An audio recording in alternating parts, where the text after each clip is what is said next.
Is there a way to bump up like your since you're plugged do- in, is to there a do way to what? bump up your screen brightness? 'Cause they My were like, screen? yeah, they were like, you look like a shadow kind of hidden somewhere. Like That wouldn't be my screen. It'd be on the camera.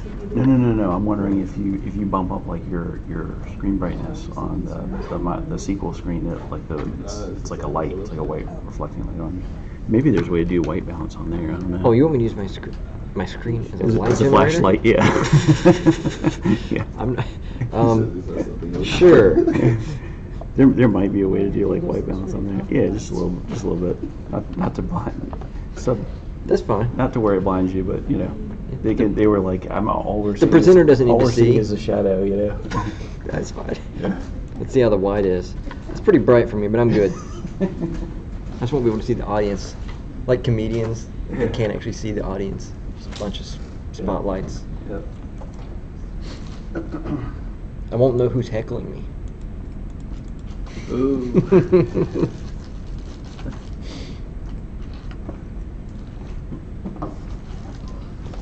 I did start the stream. You just tell me when Yeah. we have almost everybody here. 2.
Is this a joke?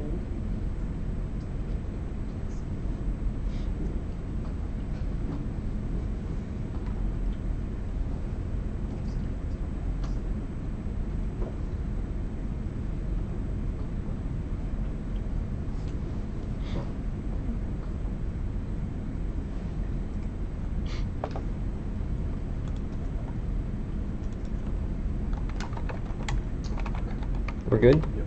All right.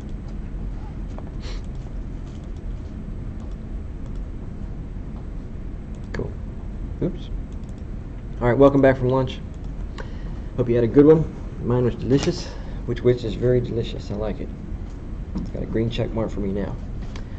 So, first off, what did I do during that lunch? If you remember, I had deleted some records, and I needed to get us back to a state that we could work at. So what I did here on my machine, I created a new database called Foxtrot, and I ran the 2 scripts that are in Slack already. Like I recreated those tables and reran the data as well, and that puts us in a state that you see with these queries, which I will run. Oops, I closed all of them. Let me retype them from scratch. See all of our customers. What else do we have? We have products. Look at our products. And we still got our favorites. That's the original data set from before. Let me scoot this up so we can see we got 3 favorites in there. So locally, if you were following along, you deleted those records. As I begin talking right now, go ahead and create yourself a new database and rerun those 2 scripts. That process is pretty easy. Just right-click New Database, and then once you have it selected, you can just go to File, Open, and find those files. I'm not going to run them now. I'm just going to re-show you what I did. You'll just press it. You just change the database name, press F5 to get the tables, change the database name on the data, press F5 to get the data. So that puts us back in the state that you see right here. Once again, it's the exact same files. I did not upload new files. We're going to use the same data set.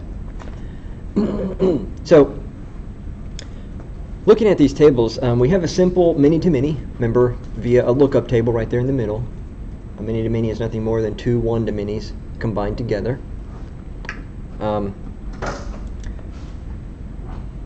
If you think about it from a customer point of view, we might get a change in our spec that says whenever we add a new customer, we want to have a created date, right? We could do that. And you don't need to follow along in this very step. You can if you want, but I'm going to go through it pretty quickly because I just want to get the data set up correctly, or get the table set up. I'm just going to go into the designer, and I'm going to give it a created at date.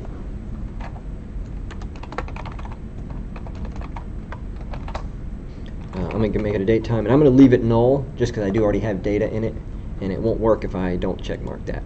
But null's going to be fine for us. And that's all I got to do. Remember, I can come right back here, press F5. The customer now has a created at date. The existing ones are null, but we'll deal with that in just a minute. We can fix that in a minute. So if you think about it, that makes sense. You know, our boss wanted us to store a date anytime a new customer is created in our system. And this is common, right? Time is important. People are going to ask you to store date times all the time. You often have a created and even a modified. So you might actually store two different stamps in that record. You might even have 10 if you have different events happening for that record over time. Time's really important. People always want to know when something happened. You should expect to be putting timestamps all over the place. So they could ask the same thing about products, correct? Right? As we add new products to our website, make them available from our vendors, we might have stamps there as well. So I'm going to add the exact same thing to the product table. So I'm going to go to product. I'm just going to use the designer. You can use the script if you want. Both of them work just fine. I'm going to give it the same thing, created at. It'll just be a simple date time. Once again, I'll leave it null. That way I don't have to, I won't get an error about pre-existing data. I click save, come back to the script, run it. Now our products have created at dates. So I'm setting up a pattern here because there's obviously a third table on the screen. What I want you to sort of appreciate is up till now, this lookup table, this favorites table, which just has primary keys and foreign keys, which is a simple lookup. A lot of the time that'll be sufficient. But if you think about that a little bit, you realize that a relationship can have properties in and of itself. It might need its own created at, right? If our boss came to us and said, yeah, we already have when this customer got added to the system, we already have when the product got added to the system, but what about when did they favorite it? When did they favorite that particular item? If you think about it, it would not be a good idea to put that column on the customer table, because then it's a property of the customer. What if they favorited two things? What do? Do you keep the original? Well, now you don't know when the second one was favorited. Do you update it? Well, now you don't know when the first one was created. Do you want 2 date stamps on customer? Clearly not, because they might favorite 1,000 things. You don't want to have 1,000 columns there. So we know that it's not a property of the customer, definitely not a property of the product. This means the relationship itself, which is held in that lookup table, actually could gain the timestamp. So let's add that as well. So I'll go to the favorite table and give it its own stamp. Same technique, I'm going to call it the same thing. Nothing's going to be different here. Created at.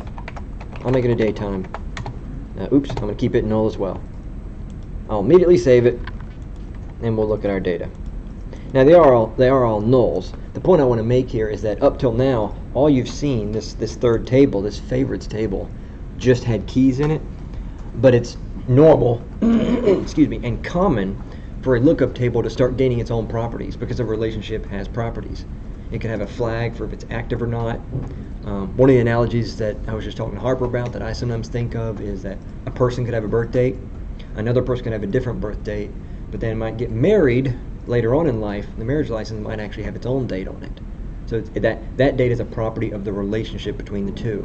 Same thing here. Now we have a created at on a per record basis in the favorites table, and so we could store that information every time that a favorite got added. Now we have more data. Now we have 3 kinds of dates in our system: when the customer got added, when the product, when the relationships were created. That's common. I want you to be ready for it. There's nothing really profound here I'm going to show. I'm not even going to finish this out with real dates. I just wanted to show you that it's possible and be ready for that. There's no rule against it, and in fact, Harper was just telling me of a short story where effectively some people were under the impression that those tables should be pure and never have other properties. But if you fight that, you'll find that you're pretty much fighting a losing battle. There are a lot of real-world scenarios where the relationship itself needs additional information. So just pointing out that that is possible. Any questions on that? We're not going to take that any farther. That's sort of a slight detour just to show you it's possible and it's legitimate and it happens a lot. All right. So we covered that. That was pretty straightforward.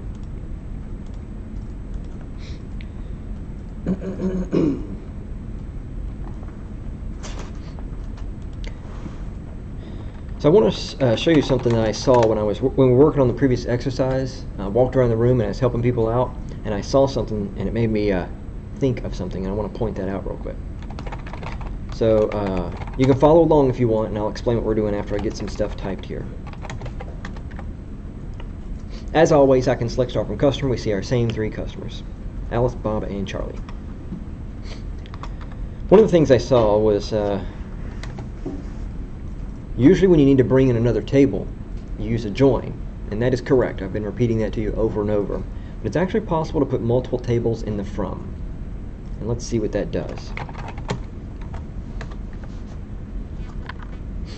That is what it does.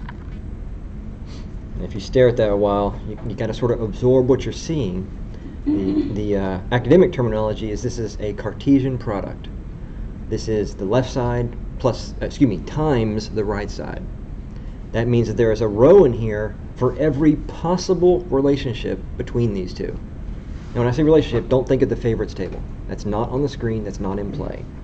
I just put both of these tables in the from, and I got a Cartesian product.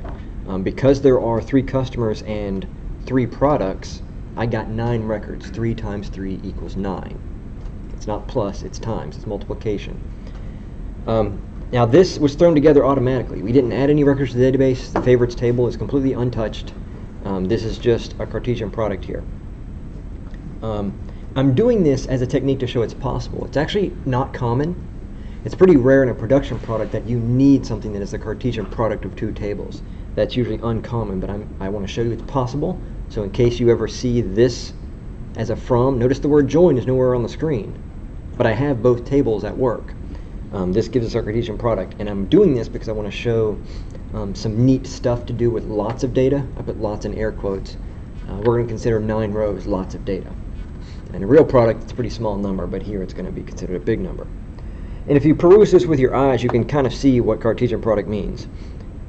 We have Bob, Alice, and Charlie, and we have car, laptop, camera. So there's a Bob car, Alice car, Charlie car, Bob laptop, Alice laptop, Charlie laptop, Bob camera, Alice camera, Charlie camera. So it's literally X times Y, Cartesian product. So why would I do this ridiculousness? Well, I'm doing select star, but I'm going to trim down what I'm selecting out of this by a little bit. I'm going to pull customer ID and product ID. So 123 with 111, 123 with 222, 123 with 333. Why would I do that?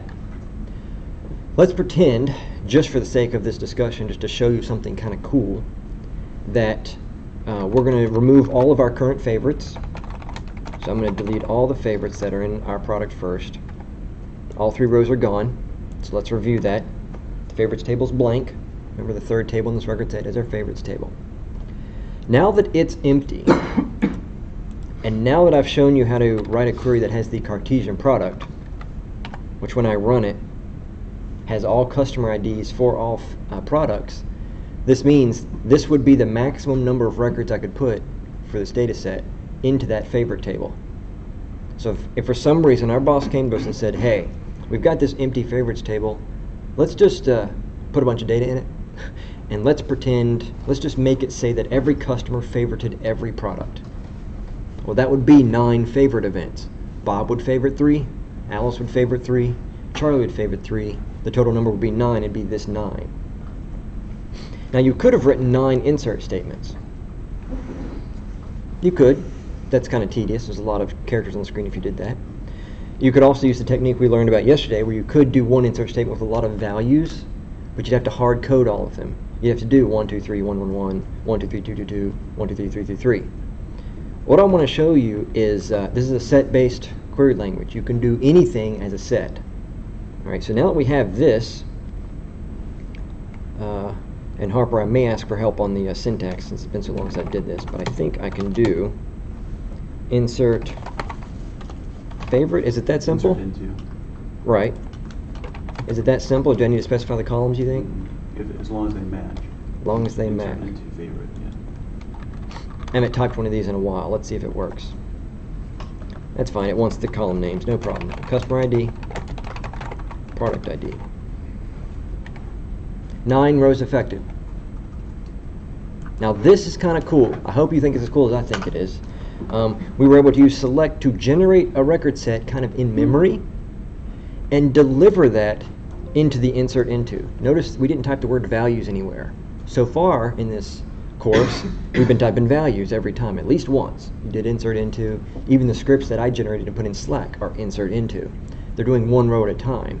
But this is effectively a single event. It's a single request to the server where we ask it to load all of that Cartesian product into RAM, into memory, and go ahead and deliver both of those columns into the insert into, but it does it as a set. And it instantly entered 9 rows. So if we go over here, press F5, our third record set, which I will need to scroll down, you'll probably need to as well, actually has 9 rows in it. Every customer has favorited everything. Now, I actually did not do a great job, did I? Because I left out that created at column. No problem. I'm going to do it all over again. Let's nuke them. Oh, let me get my, mouse out of the way. I can instantly hit my keyboard correctly. Let's nuke all of those. Created at, that's the one we want to insert into. It let me do it because it was null, right? I didn't have to enter this before, but it would be much better if I did this. It's only red squigglies because I haven't updated. I don't remember the hotkey. Control-Shift-R. What I can do here is simple get date. So you'll notice from the Cartesian product in this select, I am selecting the real customer ID and the real product, but I'm also allowed to just call a function in here and just grab that value over and over, effectively 9 times. And it's going to run so fast that it effectively grabs the same value. I press F5, I still get the 9 rows affected. If I come back to our checkpoint here, see how we're doing, they all got that same date. 2018, June 15th, 1300 hours, 15 minutes, 53 seconds, 487 milliseconds. Bam. Now I have created at dates for all 9 of those records. So what I'm hoping you'll find cool, because now you've learned enough now. We've talked about enough. We get to look at some of these really cooler things you can do, which is this set-based stuff. And in this case, with one atomic unit of work, I selected out of our current database and wrote to a different table 9 records. Any questions on that? Any thoughts on that? I think that's pretty cool. It especially gets cool when the numbers are in the millions and it still runs in less than a second. That gets really impressive. You can duplicate a lot of data. You can do some translation on the fly. Obviously, I've done get date. I could have, if we had strings in some of these fields, I could have manipulated those strings on the fly, and it all would happen really quick. If I had done that at the application layer, I would have had to read all 3 rows out of one table, read all 3 rows out of another table, create the Cartesian product in a language like C# or JavaScript or what have you, and then if I only knew how to write insert into, I would have had to call the database 9 times. That's 11 hits, and they're all going to be really slow. Each is going to open a database connection. It's going to be horrifically slow at scale in a large product. This gets it all done really fast. No questions on that? Insert, merge. Good enough. So we've covered that. We have a new. We know we have properties on lookup tables. We also know that I'm not going to show you everything, but you're now probably feeling the fact. You're probably asking yourself, what other commands can be brought together? My answer is lots of them, and I'm not going to show you all of them. But some of the stuff the sort of beginner, elementary, just the basic stuff we've learned come together more and more as we get more and more advanced. And we can do some really powerful things in the future. And that's when it gets really exciting. Alright, so we'll leave those 9 in there. With no questions, I'm going to change gears on you again. I'm sort of covering a lot of little topics that I knew I wanted to cover in the course, but don't directly lead into one another too well. So now I'm going to talk about another one. So we do have a database here that I would claim is well designed. We have customer, right, with a few columns on it, and that we like. We have product. We have a lookup table with favorites, which now has a created at date.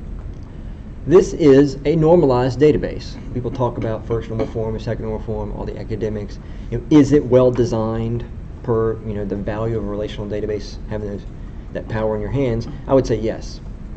In the vast majority of time, this is all you really need. But there will be times in the real world, and I'm going to show you one quick example, and then we'll do a quick exercise so you sort of get to play with it yourself. There is something, we do our best to create normalized databases. Normalized. But from time to time, for performance reasons, key word there, it's always about performance, we do the opposite. We do something called denormalization. This is where we know we already have a good database that's well designed and it's normalized, but we might have a query that's running slow, and the reason it's running slow is customers are invoking it over and over and over, and it's recalculating something over and over and over that's not really changing. What would be really great is we could do the calculation once, save the result of that calculation somewhere, and just keep reading that value for a while. And then all I have to worry about is keeping it up to date. So we're deliberately duplicating data, which is usually a red flag. Like when you're normalizing databases, you don't want duplicate data. But in the real world, when you're on a real project, we will sometimes deliberately denormalize. So let's first write something that's using, I won't add any denormalization. I'm just going to pick a script real quick and write it in front of you that has, and you might want to follow along because there will be an exercise similar to this in a few minutes. I will write one. We're going to be, I'll pick customer, I think. Customer favorite summaries. So give me just a moment while I look at my notes and come up with what I exactly want to do. I think I want what I want, I think, is when the customer logs in, they have like a profile page, let's pretend, and on that page it always tells them the quantity of things that they have favorited.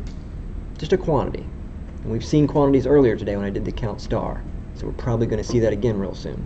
So get your brain warmed up on count star.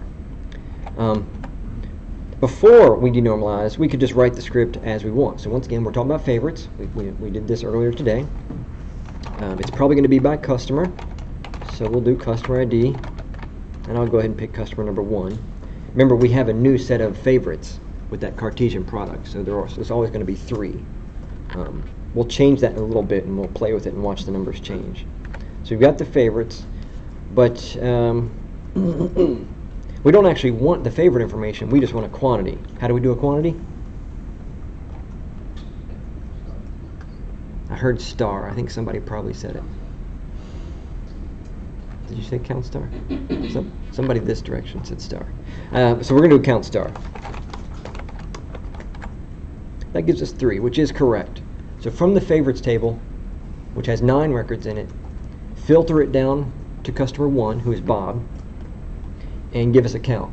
And it's going to be 3. It's actually going to be 3 for all of our customers because of that Cartesian product we created. But we'll be cleaning it up in a moment. So this is the number, but let's pretend that we wrote this query, we wrote it correctly, we put it in the product, we released it onto the production servers, and the customers are using it, but our advanced DBA comes over and says, look, we've been doing some performance measurements, and that query's too slow. Sometimes you're able to sort of identify which parts of the software are too slow and why. Let's pretend that we just for the sake of this discussion, that this one's slow. And we have a few ways of dealing with that. One of the ways is indexes, but I've already talked about indexes, so we're not going to solve it that way. What we can do, though, is denormalization. Because the reality of it is, as long as Bob has not favorited a new thing or unfavorited, the correct answer is 3. So I'm pressing F5 over and over here to sort of emphasize that point. we're recounting the 3, but as we all know in the room, I'm not actually changing his stuff. So it's 3 all the time. This is a situation where maybe we can denormalize. We get that 3 stored somewhere, and that place that we're storing it won't have to recalculate it. It will just use an old value.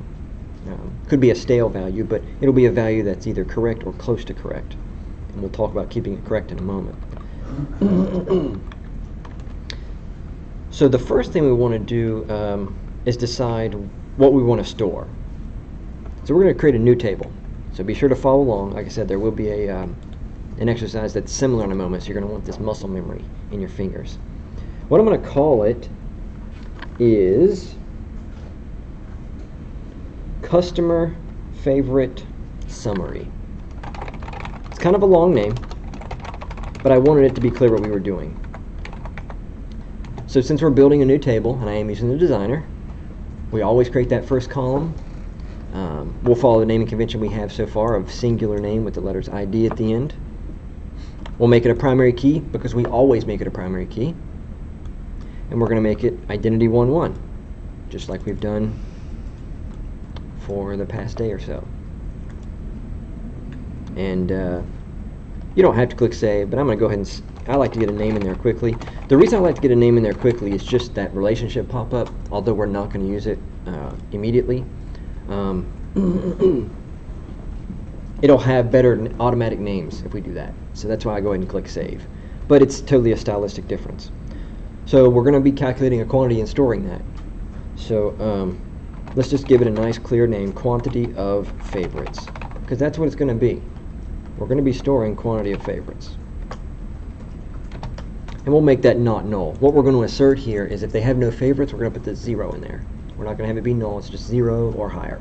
It'll always be 0 or a positive integer. I can save that if I want to. The table's empty, so we can save it as much as we want. We can't break anything. Now we're going to do something. By the way, I didn't have to create a new table. You might be thinking, Derek, couldn't we put that number on the customer table? And the answer is yes. The answer is absolutely yes. There's no harm there. Many people do that. I've decided to show you something, so I want to show you a one-to-one relationship. It's possible to put data that is directly related to a single customer in another table and have it related. And one of the reasons we do this, as always, performance. Another thing is organization. We're about to denormalize the database. That is to say, we're going to deliberately put duplicate data, which is usually bad.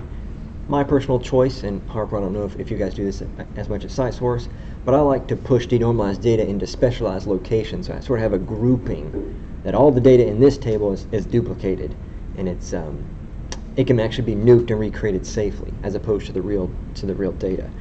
You don't have to do that, but you'll find that on some teams don't do it that way. So I've got this new table.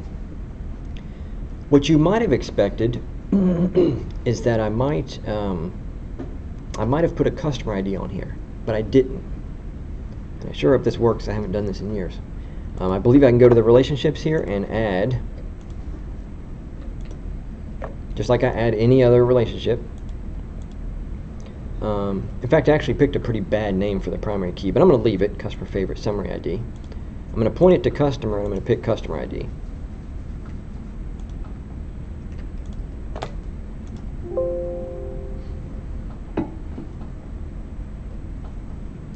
Oops, you saw I made a mistake. I accidentally clicked email address. I should be using a mouse pad. It's actually been a little bit unreliable on this surface. There we go.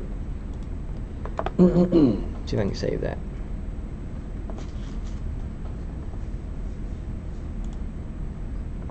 There we go.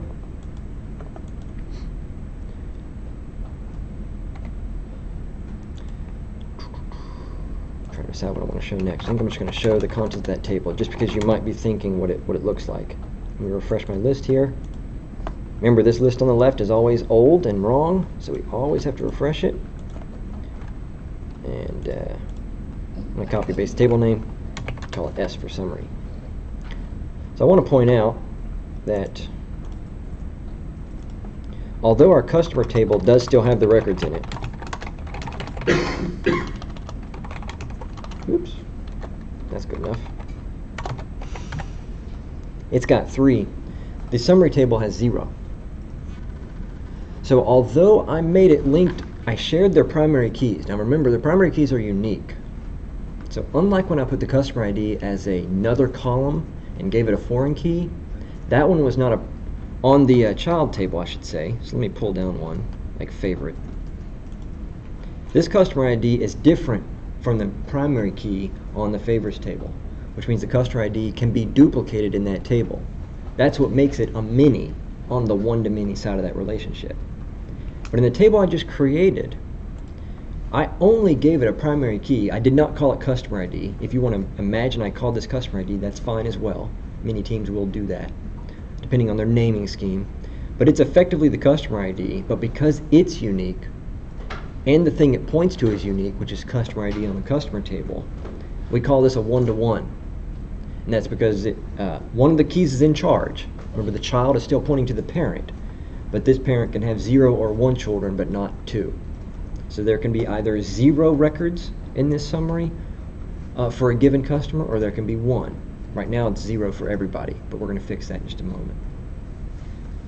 Now that can be a little weird to imagine. It's weird, but once you think about it for a while, once it clicks, here's what you're going to arrive at, even if it hasn't clicked yet, is that one-to-minis are actually more complicated. This is the easier side. Something that's one-to-one is simpler because there's either 0 record or 1. With a one-to-many, it can be 0, 1, or 3,000, or 3 million. So those are actually a little bit tougher for me to think about because it can be a varying quantity. But this is one-to-one. It's either going to have a record or it's not for a given customer.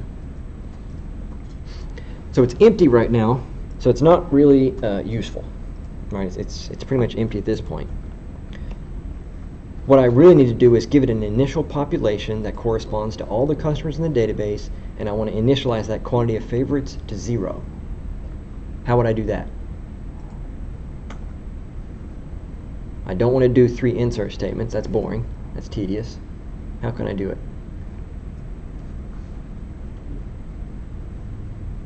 Not sure. Okay, well, that's fine. No problem. I did show an example a few minutes ago where I was able to do something in mass, right? I did a select statement, got a Cartesian product, and then did a insert that suddenly created 9 records for me.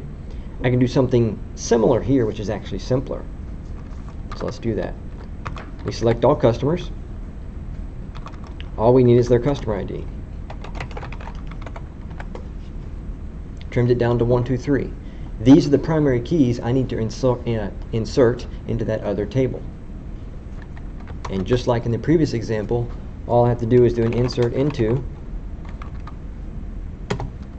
that other table, which is a long name, favorite summary. I have to specify what the columns are going to be. It's got a long primary key name.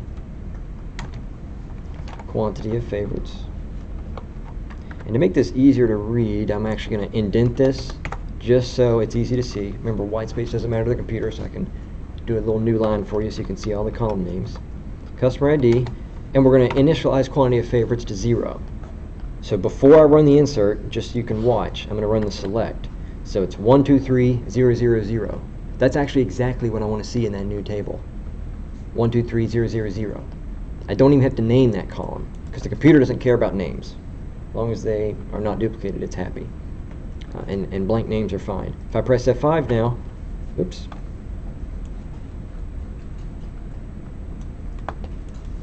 Oh, I made a mistake in the design. My mistake.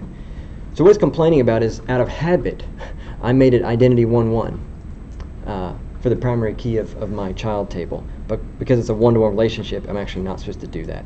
So if you were following, I apologize. We need to go back to the design. We're going to leave it a primary key. That was correct. So the key icon in the top right, good, everybody can see it, in the top right here is correct. But I accidentally, out of habit, made the identity specification. I need to turn that back off. That was just a mistake. Hopefully it lets me save that. You'll notice I've got this muscle memory now. Every time I create a new table, it's always primary key identity 1-1, but for one-to-one tables we don't do that. If you think about it, that makes sense because it's got to be subordinate to that other table, which is customer, so it can't be creating its own IDs. It can only use IDs it sees in the other table. So the other table is the only one that needs the identity. If I run this now, it works. So sorry about that if you were following along. We all make mistakes, even after so many dozens of years. I'm going to close that out. Cool, so we have those 3 records. We can prove it. Let me just do a select from that table. I'm going to comment this out in case people are following along. I'm just going to comment it. I did use a hotkey there if you were just impressed by what happened. If you hold down Control and press KC, it will comment everything that you have selected. Just a little tip if you're following along. So if I look at that new table we created, it's going to have those 3 records in it. So now it's we have 3 customers, but we also have 3 of those summaries, and they are currently defaulted to 0 for their favorites. Now that 0 is somewhat wrong, but we're about to fix that. We've initialized this table. We've got a 1-to-1, and it's now got all this together. And we can prove this by joining. So if we do select star from customer and then join that summary. Oops, my tab key is not always working the way I hope. There we go. C.customer ID, S.long primary key name. I'm going to put that on a new line so everybody who's following can read it. I'll tab it in so you can see that it's supposed to be 1 line. If I join this, we're good. I can press F5 and I see all 3 customers, and all of them have 0 favorites right now. That's not true, but remember, it's denormalized data, so it's allowed to be wrong for just a moment while we work on this. So that's how we've initialized it. Now it's time to get good, correct values into that quantity of favorites column. Remember our goal here. Our goal, we had already accomplished the meeting of the business need by writing this query, but it wasn't performing well. So we need to get the same result into that other query. And we were doing select count with a single customer, but I actually now want to get all of the quantities correct for all 3 of those customers, and I'd like to do it all with 1 query. So let's see if we can do that in a new window. We know we're going to be talking about favorites. So let's get our favorites on the screen. There they are.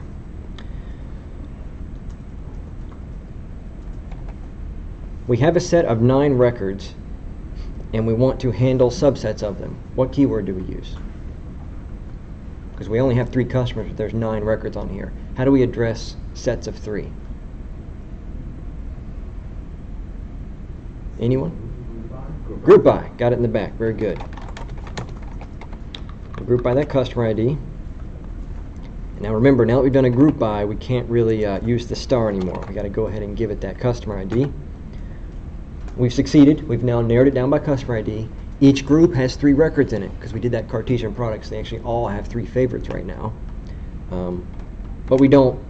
We need to somehow make the computer tell us that. So we use count. And I'll go ahead and give it an alias, just so it's nice and clear what we see in the results window. Now if you look at that result, that's actually exactly what we need in that other table. All right?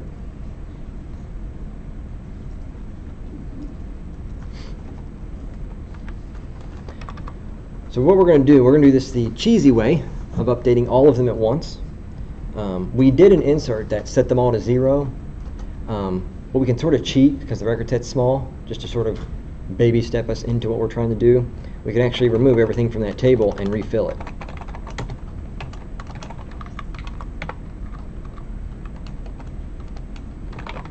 Oops.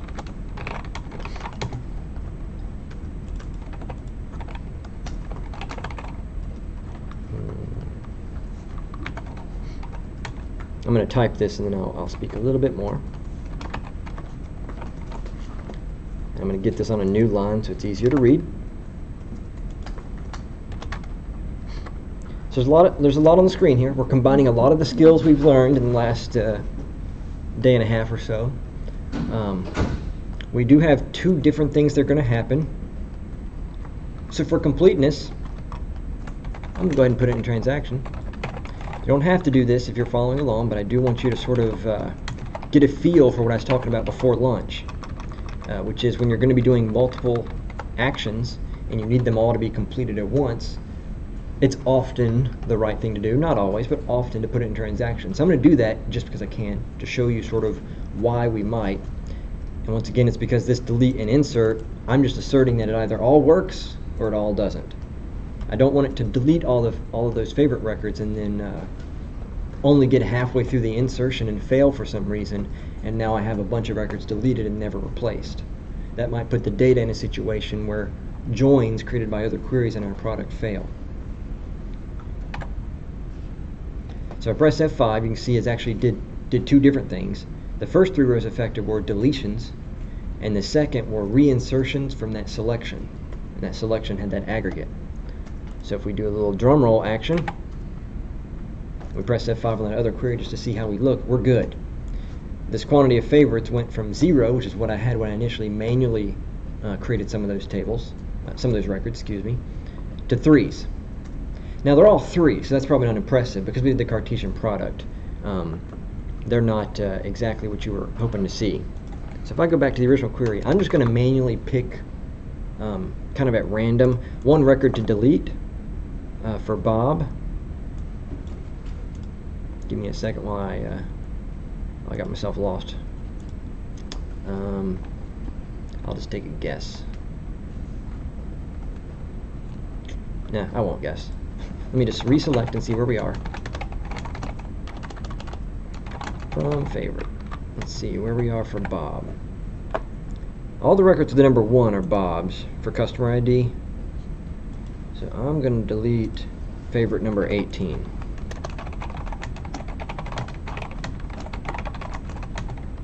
I'm just manually deleting it to get rid of that one record. And I comment that out so I don't accidentally run it again. And you can see now we've gone from 9 to 8 records. Bob has lost one of his favorites. Okay? So in our transaction here, remember, we're nuking all the records and refilling them based on a single recalculation event, which is the part I'm going to highlight here. What we should end up seeing is that one of those records in the summaries table has a value of 2. Bob should be down to 2 favorites. Everybody else keeps 3. I will run this.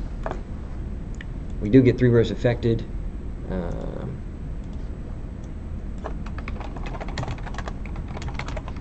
I'm just going to requery from that favorites table. And there we have it. Oh, that's right.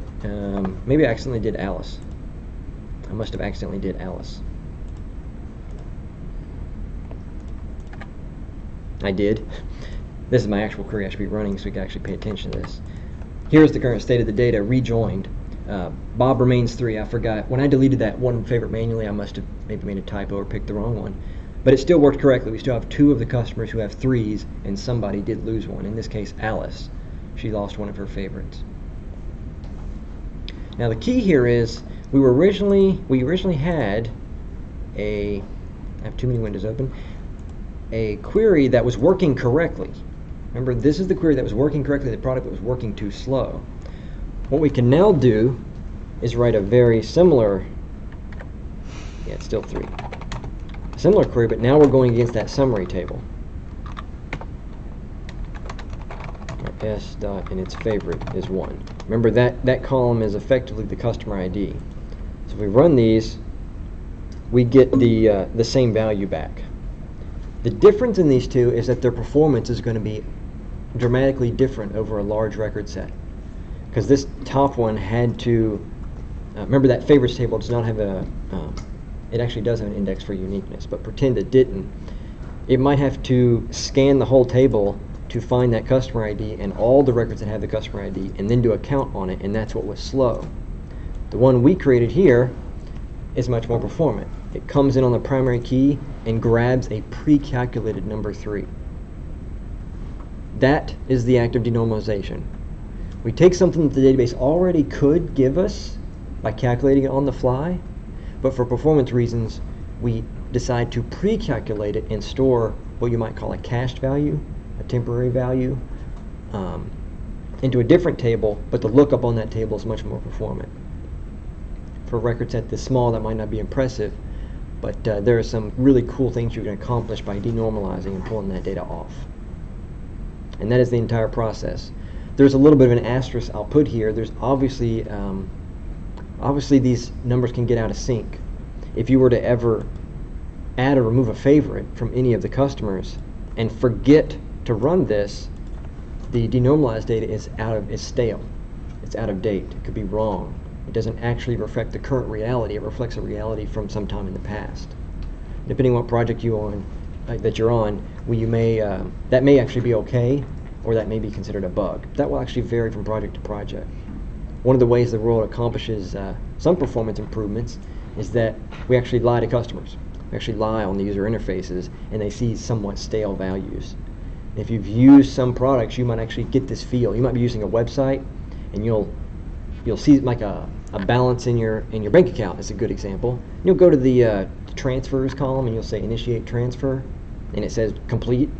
You go back to your balance, and it hasn't changed the numbers yet. You sit there and press F5, and after about an hour, it happens. Same sort of thing. You're looking at a stale, not yet actually up-to-date value, although technically you've completed the action. That's very common. You've probably seen it on many sites where something seems to have not happened, and then it kind of catches up. It's because they're doing it for performance reasons, and it's a really smart thing to do. But this is one way we do that in T-SQL.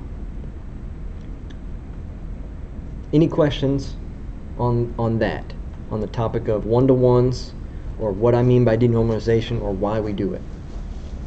And feel free to ask if you're not sure, because I'm about to start an exercise. We're going to basically do the same work yourself with some different data.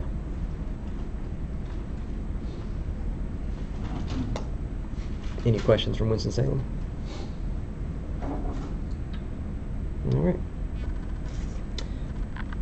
Well, we're going to do one exercise. We'll take a small time for an exercise. What I'm going to ask, so what I just did in front of you, let's restate. I have a denormalized table here, which stores summary information, the quantity of favorites for a given customer. The exercise I'm going to task you with, and we're going to walk around and help you, is now we want the other side of that equation. We want a quantity of customers that have favorited a given product. So it's from the other direction. And I would like you to create a new table for that, denormalize it as I have, connect it to that product table, and then write a query that keeps it up to date. And to help you cheat a little bit, I'll leave this on the screen. This is the hardest part to write.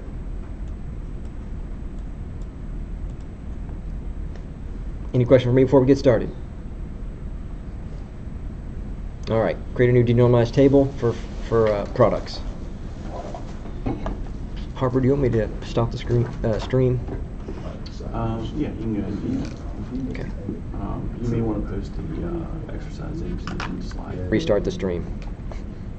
What I'm going to do, I'll restart the stream, and I'm going to stop it at the end of the exercise, so it'll be chunked off and won't be in the final product. We'll delete it later, but I want to stream it so they can see this. That way, everybody gets to cheat a little bit.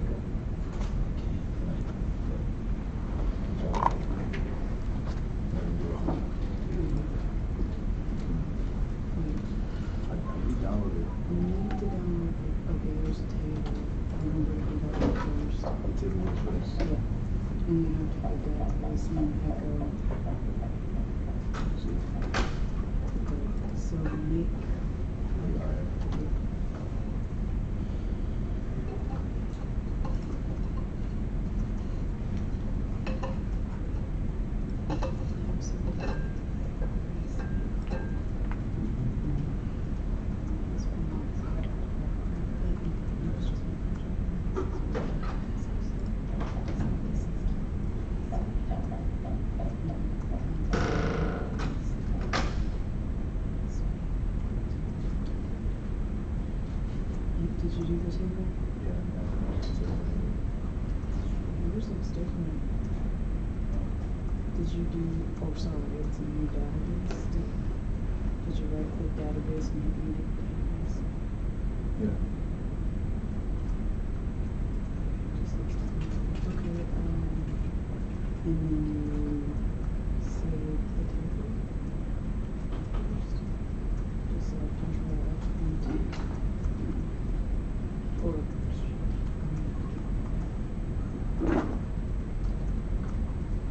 Commands for this one already completed. Hold on, I'll try to save this one and run this one.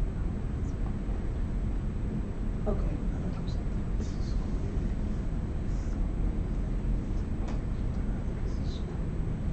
like when you're trying to make a new table, it doesn't even say new table, it just says table. It's just like here, new table, and just like. The table. I know, but it's just weird.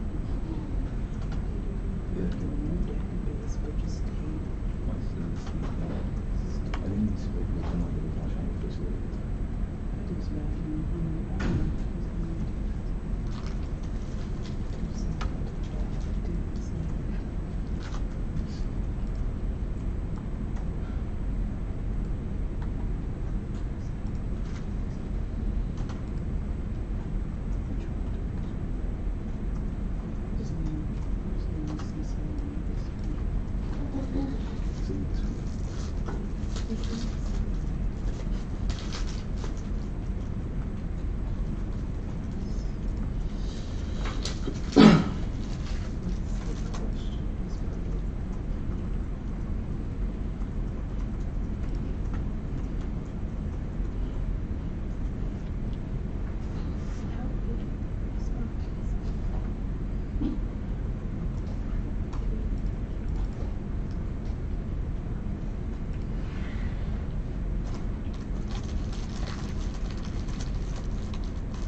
He said, I'm not going to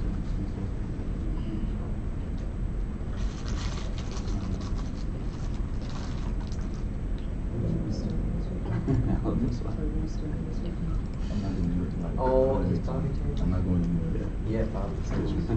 That's KCD, we love it. That's a classic one. That was like years. The past 2 weeks, every once in a while, I've been like, oh, I finally get another XKC. yeah. Welcome to this world. About, yeah. Yep. That, so I gotta watch that. Oh. Although I think that one I kind of got what his point was, even having no idea of what he was actually talking about. It was pretty obvious that he named his kids some code stuff to destroy their thing. Yep. It's not that hard to figure out. But now we actually used it. Yeah, you know exactly what it means. Yeah. Little Bobby Taylor. Little Bobby Taylor. I've heard that reference so many times. It's a good one. It's so slow, It's up there with, what would you say? Thank you. For Office Space? whatever. This comes up every now and then. I would either have to move my computer or remount a cord. Where do you find that drop down menu to get the update so it can like underline all your stuff in like red squigglies? It's in edit. That's an edit. Something cheap in the bottom has to go by the new outlet in my room.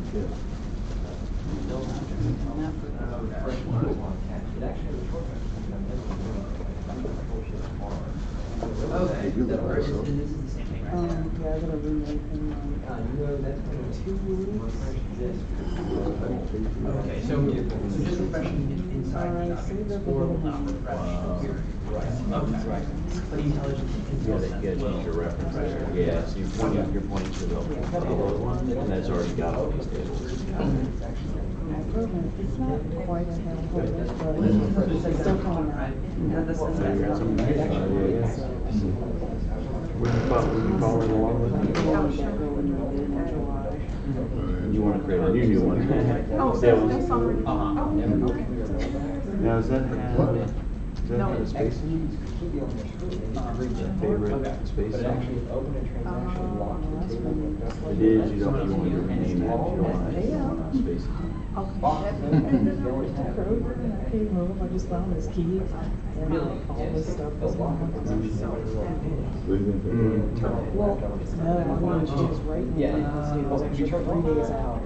Right, the device is on the screen now. You look there for like the entire month, Yep.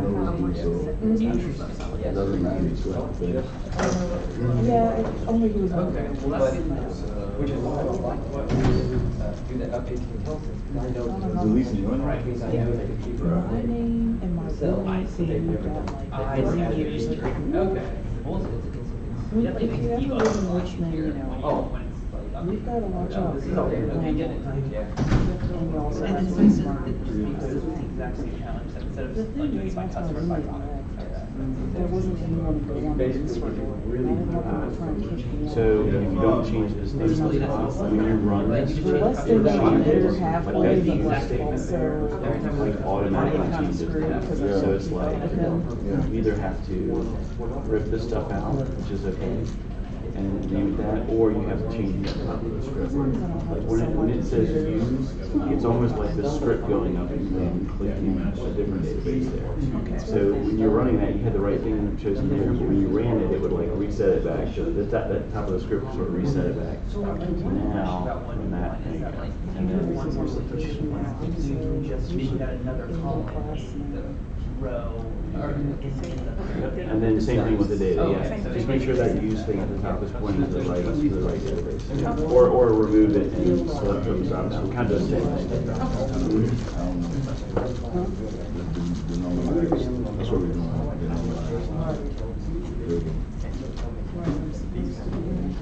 Name a special way. Don't you begin Okay. What it really means is you can actually destroy that table and create a save there. But you can't do that with the customer's table. You can't get that back. But you can determine if it's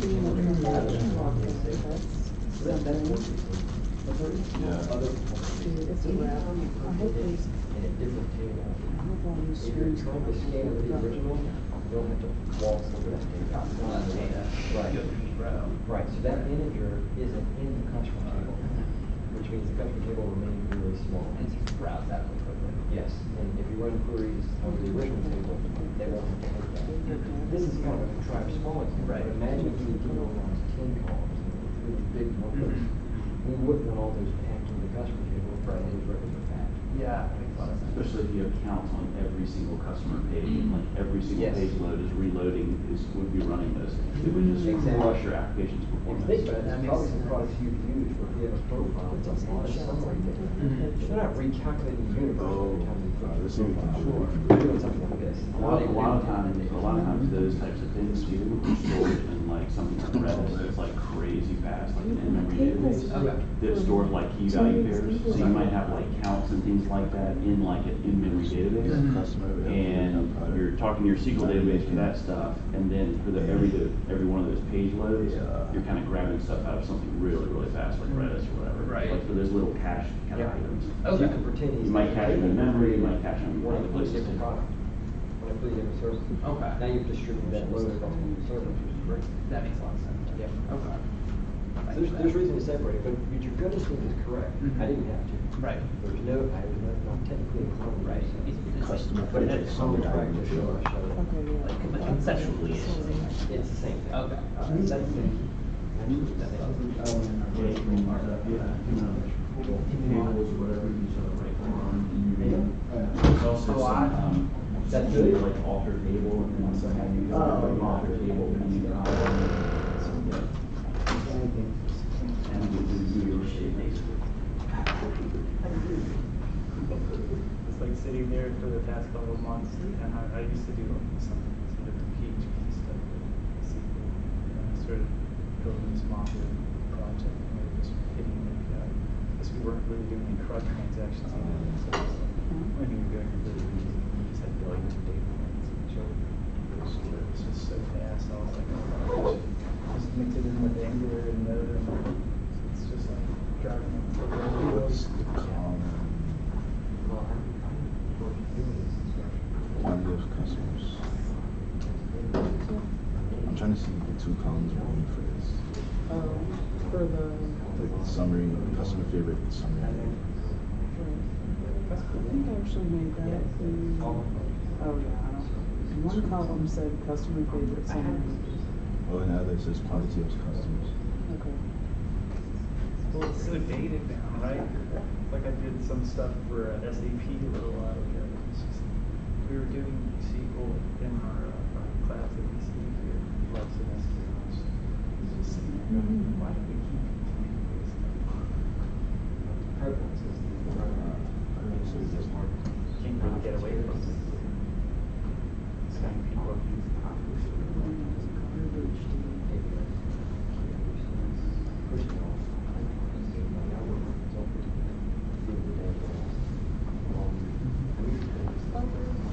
Does Oracle have better software? You don't like the editor? No. They all have different ones, and some, especially like the open source database products, like MySQL or Postgres or something like that, have like multiples, right? Because it's an open source product, so there's going to be like lots of open source, different kind of editors and things like that. So there is another one for this, but it's very similar. So if you don't like this one, it's probably not. You probably won't like that one. When we look at MySQL next week and Postgres, you'll see two different ones. They're generally kind of the same deal. Actually, let me show. I'll show you MySQL's. School, it's almost like it's paying $10,000 to do this. Sure. No idea. It's not here, two columns. There's one called MySQL. Working on it for 6 months. Over and over and over. Like, no, time period, it's not enough money. Grab a database. But you can see it's kind of like, I mean, it's the same type of deal, right? It's like queries, tables, whatever, you know. Yeah, my recommendation, honestly, I only use this stuff for like reference, of like what's in the table. Sometimes I even do that. I just do like a select star out of it just to like see it. And I never like pay attention to any of this. It's sort of like once you learn the commands and once you learn like F5 or the key to run stuff. Oh, sorry. You're fine. Once I kind of have a good feel for the database, like I ignore all of this stuff. At that point, all it is like write some queries, run it. Write some queries, run it. And so if you learn the commands instead of messing with the GUI, I find the GUI like really frustrating too, especially the SQL Server one. Yeah. Every time the refresh and everything collapses, like that's enough. Yep. Like you'll know the databases that you're working on like the back of your hand. Like these are all like new examples, recurring examples. Like when you build a database from the ground up, you're gonna like know what's in the tables because you made it, and you're gonna be like more familiar with it, and you're gonna spend a lot more time just writing queries. And on it, and to be super honest, later in the course we're gonna show you how to generate tables and schema with code. And then you're going to be doing most of your database access up in the code, and it's going to kind of like translate down to this. You're not going to be doing a ton of this from day to day. You're going to be writing, you'll use SQL a lot for like writing reports. That I do all the time. But then you're just coming in here and like writing stuff and running it. You're not really like, you're not going to be messing with all this stuff, to be honest. Yeah. So if you enjoyed programming more than like dealing with like this stuff, you're gonna like migrations a lot more. And it's a way of like automating it all, and it makes it like nice and clean, and it's rerunnable. And like when you get it all ready, you check it into to get into source control. An automated process pulls it out and like makes all that stuff for you. You like never have to look at it. I don't really like database either. It's sort of like for people who like the programming side of things, databases are really just a place to store data, and if they do their job, you don't really have to deal with them that much. The one place you will have to know SQL a ton is writing reports, like getting like reports out. So like somebody will come ask you for, even if it ends up being like a PDF or whatever, like you're gonna have to know selects and joins and stuff really well, because you have to know how to get like summary reports and everything out to your database. But that's really kind of it, honestly. I just want to make sure that's right.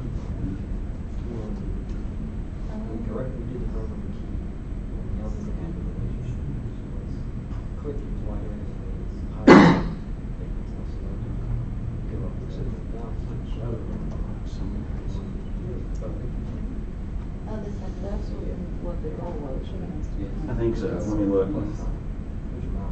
Should have asked him how to write these sort of things. And sometimes we like when you move to email addresses. Yeah, I didn't. You don't want to redo it. You download it. Cars and take it out of there. Yeah, bro. I don't know if he just created that. Yep. What field? The new column created it. It's on. Oh, you need that too. You have a front key to that? Columns. In that front summary? Yeah.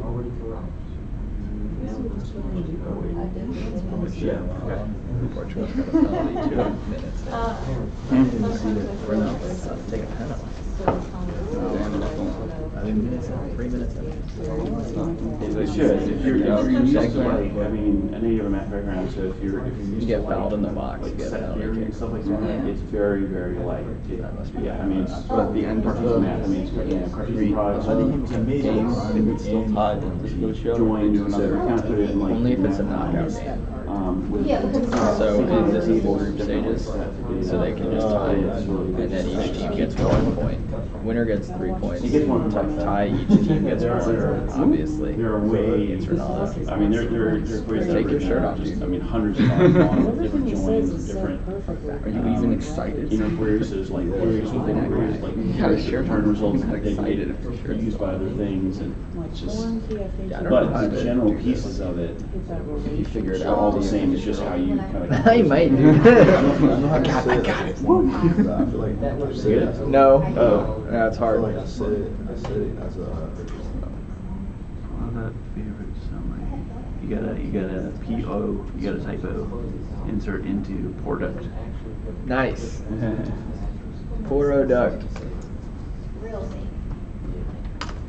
Now, do you think this will work? Oh, no, I didn't look at the rest of it. I just saw that. Let me see. Oh, good. Yeah, it didn't. It missed that one.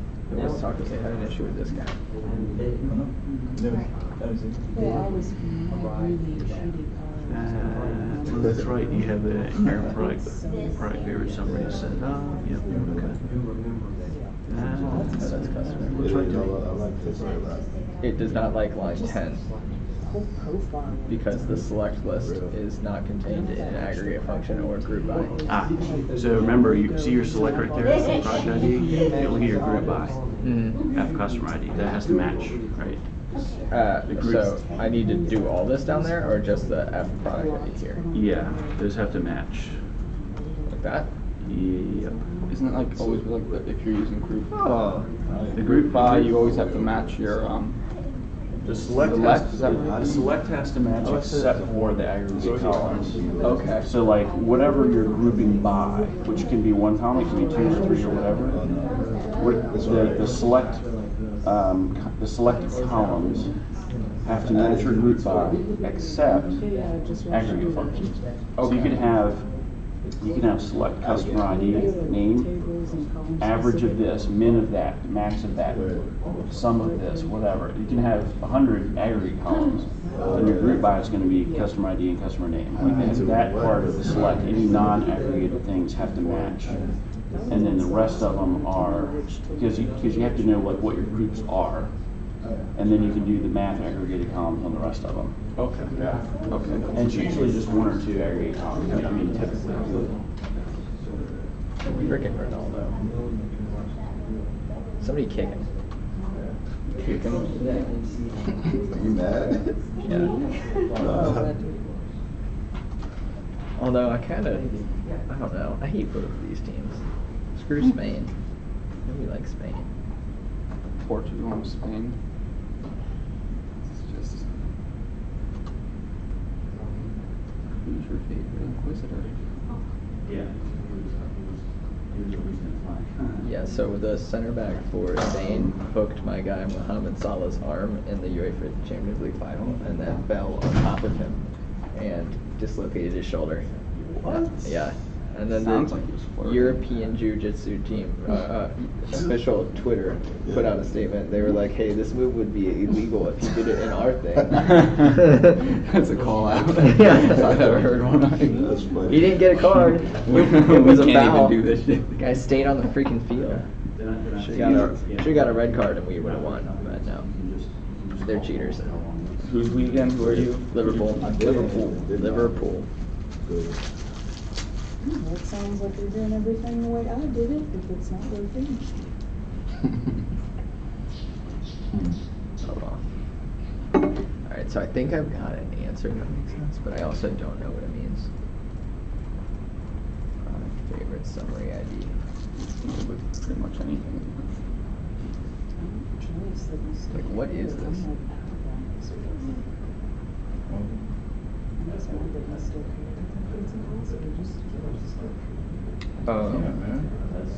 I inserted the count of the product. Alright. I made a new table and I inserted it rather than having them tied together and update with each other. I just update it with the one line. I still don't really understand the You can play him at like half what you speed. mean by like denormalized. So that's what I was just saying. I'm gonna have to do that. Instead of having, you know how we hooked the foreign keys up to each other? Used to them like. Yeah, well, see, that's my also confusion. Like, I get what we were doing when we did that, but I always missed how we got to that table. Beginning was like an hour. Like, I get that, like, it's like this, but like, how, like, this was the page, but I didn't understand what he was doing when he was like putting that together for however you say it. But I don't know. I just think over the weekend I need to watch the videos that I put up from the class.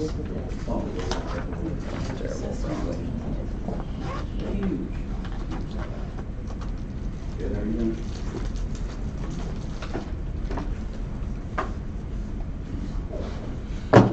Damn it.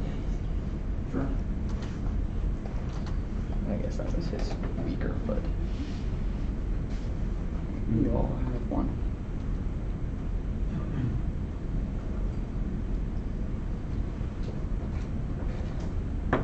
That's what we were doing this morning when you were out. But yeah, we can do that some. Yeah. Yeah, well, that's what we've been doing kind of all, just kind of what you were doing yesterday, kind of different types of components and selects and revise and actually functions. Yeah. Selecting different ways, coming in this way, doing a left joint, coming out that way, going all right. Yeah. I haven't gotten that. That's on the menu.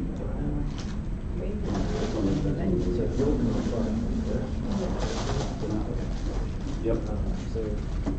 Yes. Yeah, he did have to. It's like somebody asked the question. How do you tell, who has? Are you in the phone yet, or just like no time?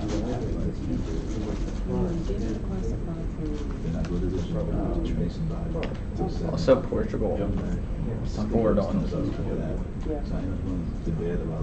America in like the 90 plus last World Cup. We would have won our group. We said we came second. Put it Yeah, that. that's all. Really? 4 years old. When we were back when we were in the World Cup. I remember that I was in. When it gets around 10 o'clock, I feel like I'm like ruining myself for the next day. Yeah, I didn't have the internet, so my buddy was on the phone narrating it to us. If I pick up the cell phone, I'll be up for an hour. I think this is how we make things, Monday.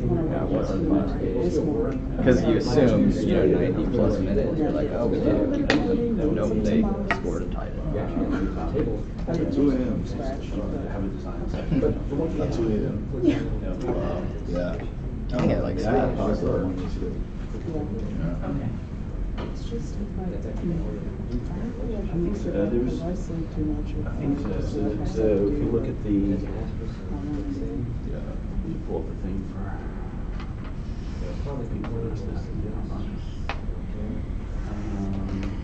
Good. Alright. Yeah. Basically, there is no left on the screen. I didn't think they created it. It's pretty close to that. Mostly the Doesn't just have the key. We will have to give it that. Yeah. But it's actually You just add a column, you right click, and then right click on Yep. columns. So I think that's it, and then, you know, if there's, you know, a more advanced day, you can get into, you know, the different flavors, and then, you know, slightly more esoteric things, but then probably do a review of basics, you know, as part of the beginning part of that day. I think that would be good. And then things like database design, right? Just, you know, like a step back, like what are we doing with all this type of thing? You know what I mean? Here's how you design a database from scratch, that kind of thing. Seems almost as not better.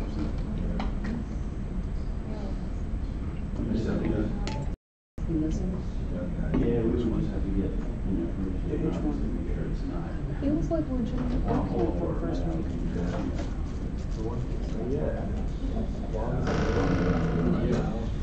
Don't know how the program. I mean, what motivation this guy can do. Even though I could feel myself get more antsy every time he'd be like, yep, I just stared at it for an hour. I'm like,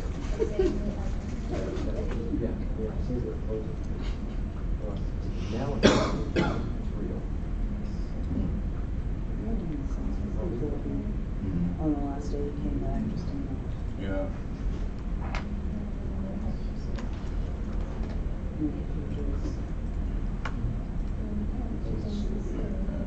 Yeah. So I don't want It's a software. I was fine. I know what I want to do first. I want to do in the future. That might be true for this in common.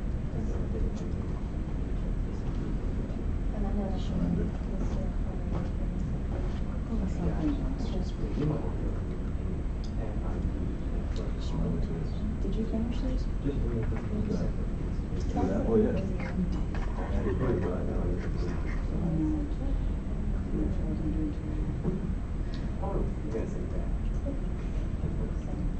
I would just rather not finish it. Like I was like, whatever day was supposed to be due, I'm just not gonna finish it because I'm just going to waste my time.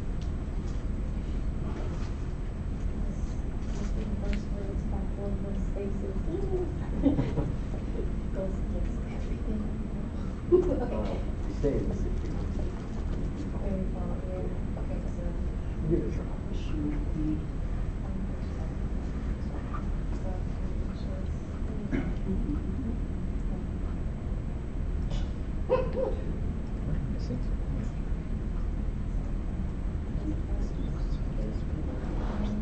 Oh.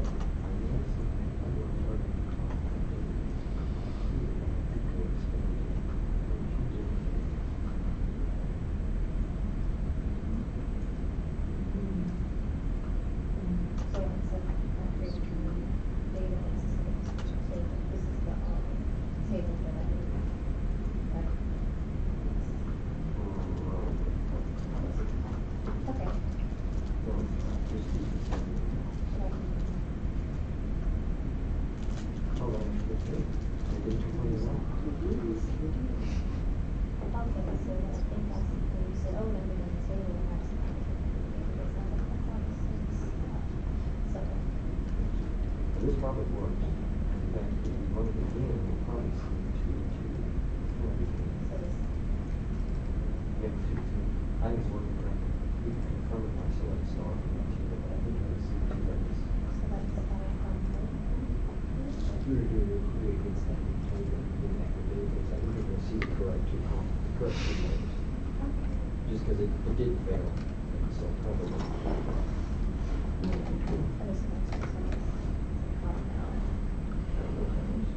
Can't help you with that. The big red messages with the big red X is usually big problem. Can't help. Yeah. Probably should have some dialogue and thought or something. I didn't mean it. I just need oil, like what you say, maybe.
Taking the Ronaldo free kick to the face.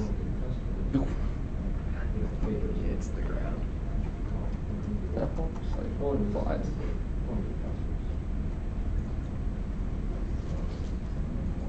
Yes. So you're running a little bit more expensive than the one you had before. Now, I got no, today the product is much smaller than this, Okay. now it's more reflective. Okay, so if I wanted to show the names of the customers, would I just have to do? So there's a couple ways to look at this. Since you're grouping my product, it's also one of the places all of it. Yeah. So if I were to try to get the names of the customers, you're looking at this new application product, where the product is being multiple times. That's possible. So if you write in the duplication of product, make sure the product generator, it would say car Alex, car Lodge. But you can do that, and all you have to do is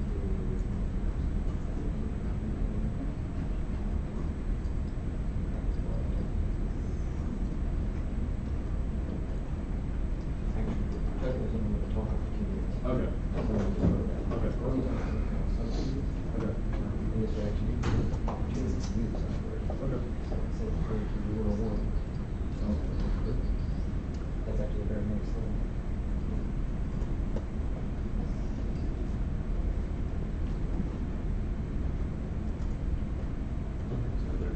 I don't know where we are, but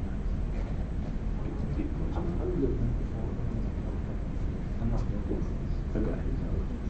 Whatever people do and don't do. Do what you're looking I'm good on supplements and stuff, and what my hair stuff. None of this matter. at. Okay. I wanted to touch on it, but it's not critical to build on. Yeah. All right, then I'm gonna get ready to start. Let's go. You eager? Yeah. Eager for the next step? I don't know if I understood this one, but That's okay. That's okay. I got the right answer, I believe, so there we go. Well, then you had to have understood it to some degree. Well, you did put it up there. I did give a small cheat. I did. I think I get it, because we just took it and put it in a different table, and that's it. Yeah. Rather than Well, let's like be having honest. them update each other. What's that? Are you streaming it? Let me toggle it. Yeah.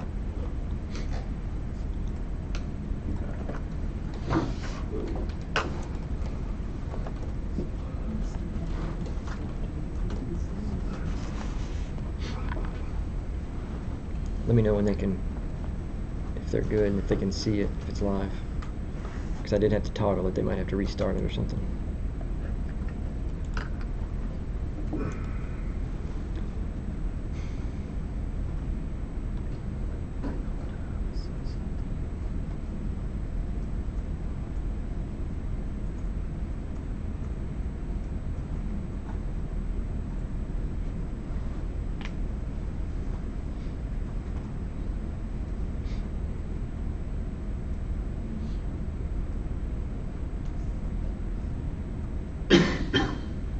Harper, can you ask if they want me to do this exercise live? I'm on the fence whether I should do it since it's so similar. But if a lot of people got lost, I should do it again. Maybe just super quick, yeah. A super quick version? Yeah. All right. Yeah, because they don't have to follow. They can just watch. Yeah. Hold on. Okay.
Okay, I think you're good.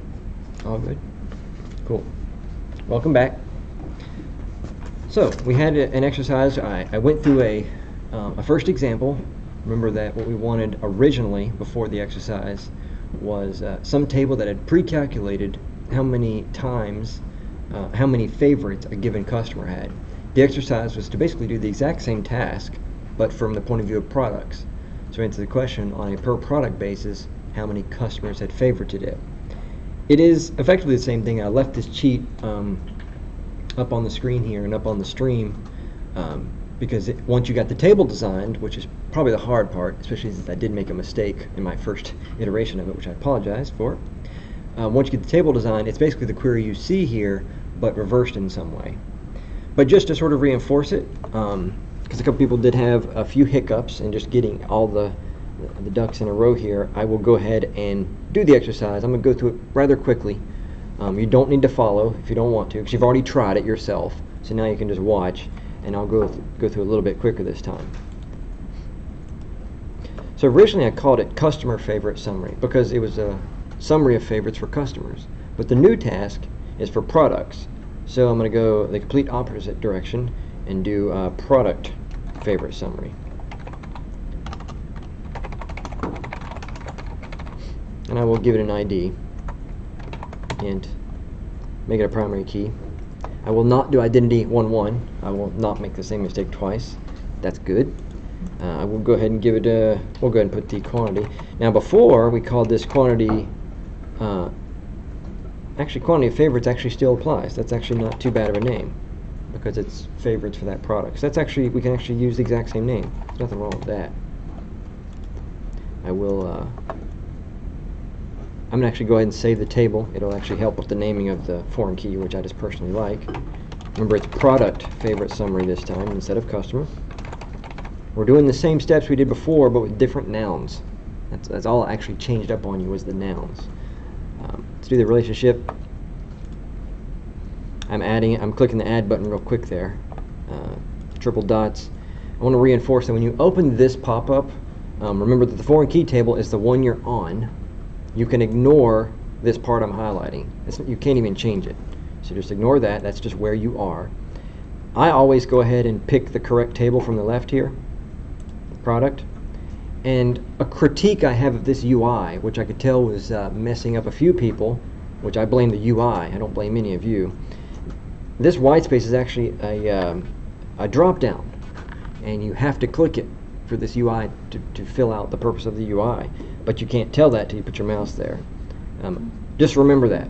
Select that table and then go right to this drop down. It doesn't look like a drop down until you make it drop down. Then it looks like a drop down. So we pick, of course, the key that's the actual primary key in that table, far away. This one is just whatever we made the primary key. On some teams, they would have called this first key the product ID, because that's what it really is in the other table. Other teams always have a pattern of we name the primary key based on the current table name plus ID. And then again, some teams just always say ID. It's just a naming difference. Doesn't matter to the computer, but it will vary from team to team. Wherever you go, just fall in line with their current pattern. Just understand it's a naming convention. It's not something to argue about, in my opinion. It's not a hill to die on. Just go with whatever they're doing. In this case, I went with the table name singular with the ID on the end. Now that I've got that added, I can save that table. Whenever it gives us the yes/no complaint, we just click yes. For this course, we don't care about what that message is actually telling us. It won't ever matter here. So now we have the table, and it's empty. This was our original query, so I'm gonna copy and paste it to a new window. And if you look at it, it's a lot of actually you don't have to write this from scratch. You can kind of let's see. I'll replace customer with product. Yep, customer with product. I'm getting red squiggles because of the IntelliSense, I believe. This customer becomes product. Quantity of favorites I left. Now I do have to change the select. All right. Select favorite. If this customer definitely has to become product. Quantity of favorites, that's pretty good. The group by has to be the same. Let's go to product on that one. And before I press anything, I'm going to stare at this. I'll cheat and see if I can find the word customer in it. I've eliminated the word customer, so I don't have anything I've forgotten. It's going to do the same thing. It's going to delete all the current records. Now I just created the table, so that first delete doesn't do anything. It's going to be 0 rows affected. That's perfectly fine for our first run. I'm going to read this with the select first. So we're definitely going to grab all the favorites, group by product, spit out all the products, and count the quantity. That looks correct. And whatever that result set is, we're going to jam right into the table immediately. That looks pretty good. If I press F5, I should see 0, and my number will be 3. A few people's numbers are different because we were playing with the some people had different extra products they put in. In my database, there are only 3 products, so there we go. We can take a look at that table in a new query window. I'm just going to look at my brand new table's results. And 323 is about right. Because if you think about it, of course it's going to be the same as the customer because we're aggregating on the same data. It's always going to be a 3, a 2, and a 3. Remember that I removed one of Alice's favorites. So she apparently unfavorited item number 2, which I believe was a laptop. And that's the whole exercise. Now, that's the cheating version of the exercise because I basically already had a query and I changed the values. But I wanted to do it that way in front of you, mostly for speed. A lot of you got this and moved on. Some people didn't, and it's really just a matter of creating a new table the same way with a different noun, product instead of customer. And you could have typed this from scratch if you wanted to practice. Some people did, but I cheated and used the original text. Any questions about the exercise or what we've talked about here? Anything from Winston? Okay, good. If you happen to have gotten lost on this one and you feel left behind, I have good news for you. Nothing I talk about for the rest of the course is going to be based on this at all. This was important enough, I felt like mentioning it, but you're not going to get any further behind. If this one didn't click for you and the one-to-ones don't click, no problem. You can work on that at your own pace outside of the course, and nothing I do from this point on will be critically based on this. So don't fret if you got lost on that one. And with that, I'm going to change gears. We've talked about one-to-ones enough. So I can move on to something else. What am I going to do next? Do I have to-do items? To-do items, let's see. If I still have to-do items. I'm going to check the state of my data real quick to decide which database I want to use as an example. Definitely not that one. Okay.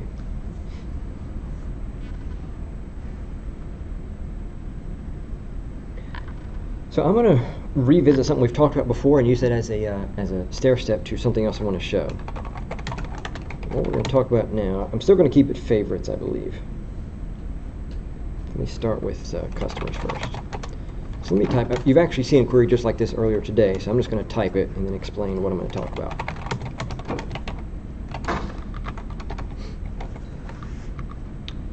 Customer ID.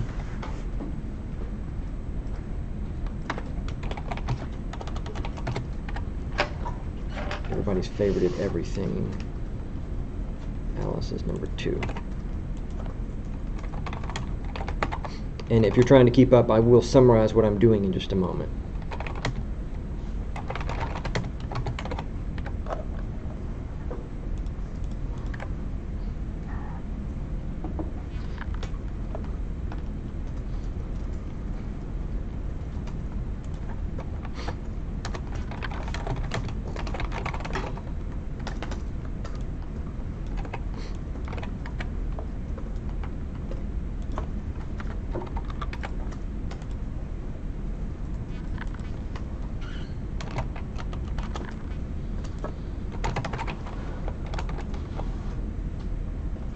Oops, I'm on the wrong table.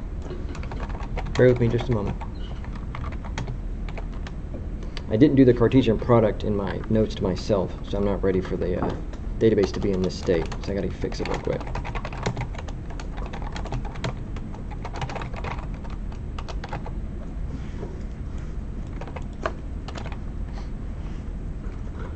There we go.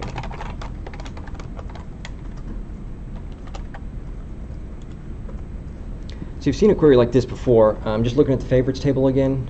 I did nuke all of Alice's favorites, so only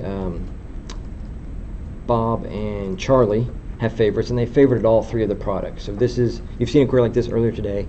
From all the favorites, we group by the customer, and we have the count. I didn't name the columns, so I'll do that just to make it clear.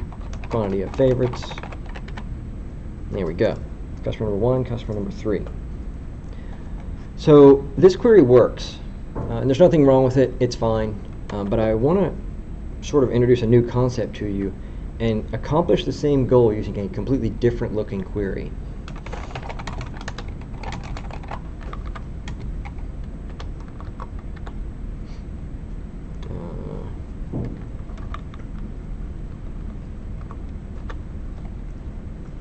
Let's see if we can do subquery on that one.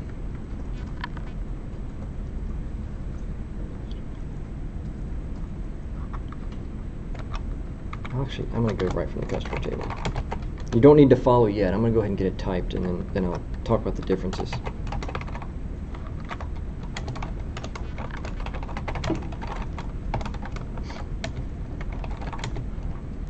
From favorite.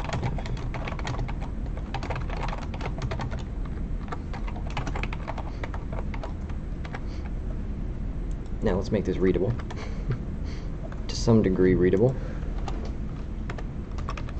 I'm going to format it the way it's usually formatted, the way I've seen it most often with developers. Oops.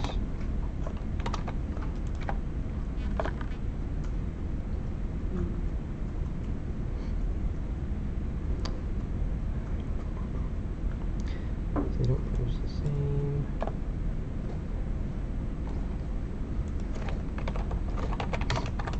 If you're trying to follow it and you're not up to speed, it's okay.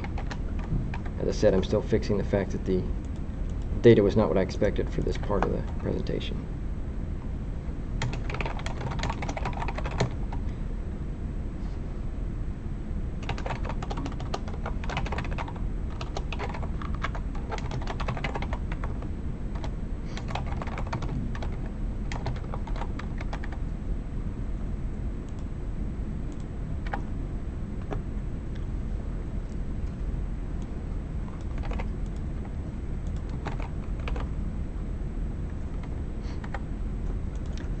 Alright, so I've finally gotten in the state I wanted to have it. So let me catch you up with what I did, because I know I moved really fast there. I was trying to get the data back where I originally expected it. So in my actual favorites table, I'm actually down to 7 records. On all, you don't need to stare at it too hard. The key thing to remember is I only gave Alice 1. Okay, so as we can see, Bob has 3. Alice has 1, Charlie has 3, and they favorited different products. So we're down to 7 here. So I'd already showed you that top query. We looked at the favorites table, we grouped by customer ID, and we used the count method to in that aggregate count how many favorites there were for that customer. And we got our values. Those are our customer IDs. I didn't join to the customer table, didn't really need to. But we have 3 for Bob, 1 for Alice, and 3 for Charlie. But if you look at the bottom record set, I've typed it completely differently, but I actually get the same data back. We have the same 3 customers with the same quantity of favorites. We've answered the same question, but those of you who watch me type that second one, it looks a lot different. There's no group by it. These are 2 completely separate statements. I've just typed them one after the other. So what I've done in the second one is something quite different. I decided to select directly from the customer table and bring out the customer ID. That gave me the 3 rows, 1, 2, and 3, which you can see in the result record sets. I'll scroll down so you're looking at the bottom record set, even though they're identical. But then I did this weird thing. Instead of, I hit this comma here, you can see the comma. You would have expected me to type a column right here. That's what you probably expected, another column or maybe one of those aggregate functions. But instead, you saw this open paren, what appears like another query, which I'm going to tab in to make it easier, a closed paren, and then I gave it an alias that happens to have the same name as that other column in the other query. This is a new technique. This is called a subquery. You can put them in different places in queries. The places you'll see it the most, at least in my experience, is right here in the select. And it's called a subquery. It's kind of doing what your gut might be telling you. As we go through customer and pull out customer IDs, it is also running these kind of like a nest, like a loop, like you might have in the JavaScript, where you're doing something in outer loop, but there's an inner loop that's also asking a question and calling some method and doing something. In this case, it's actually running this, or the optimizer is running code that's equivalent to calling this select for each customer. And remember, don't forget to have a where clause there. We are counting all the records in favorite, but constrained to the current customer. So pay attention to the aliases I'm using. I'm coming from customer, which is C. I'm obviously just selecting out the customer ID. That's easy. You've seen that many times in the last couple days. But in this count, I have a new select statement, which is favorite from F, and I'm saying where F's customer ID, F is in the subquery, is equal to C's customer ID, which is in the outer query. I'm going to call this an outer and an inner for a moment. And this, every time that we're picking out one record, just imagine how this is executing under the hood. It grabs that very first customer, and it then, for that customer, runs a select count on the favorite table and grabs out a count for that customer that it's currently on in the outer query. It takes out that number, in this case it'll be the number 3, moves to the second record, which is customer ID 2. It reruns this query effectively against the favorite table for customer ID number 2. Well, that's Alice. She only has 1 record. It counts that, pulls back to 1. It goes to the third record, that's Charlie. Charlie's customer ID 3. It reruns this select a third time and grabs out the quantity of favorites for Charlie. So it becomes 313, just like the top one. I want to show you 2 things here.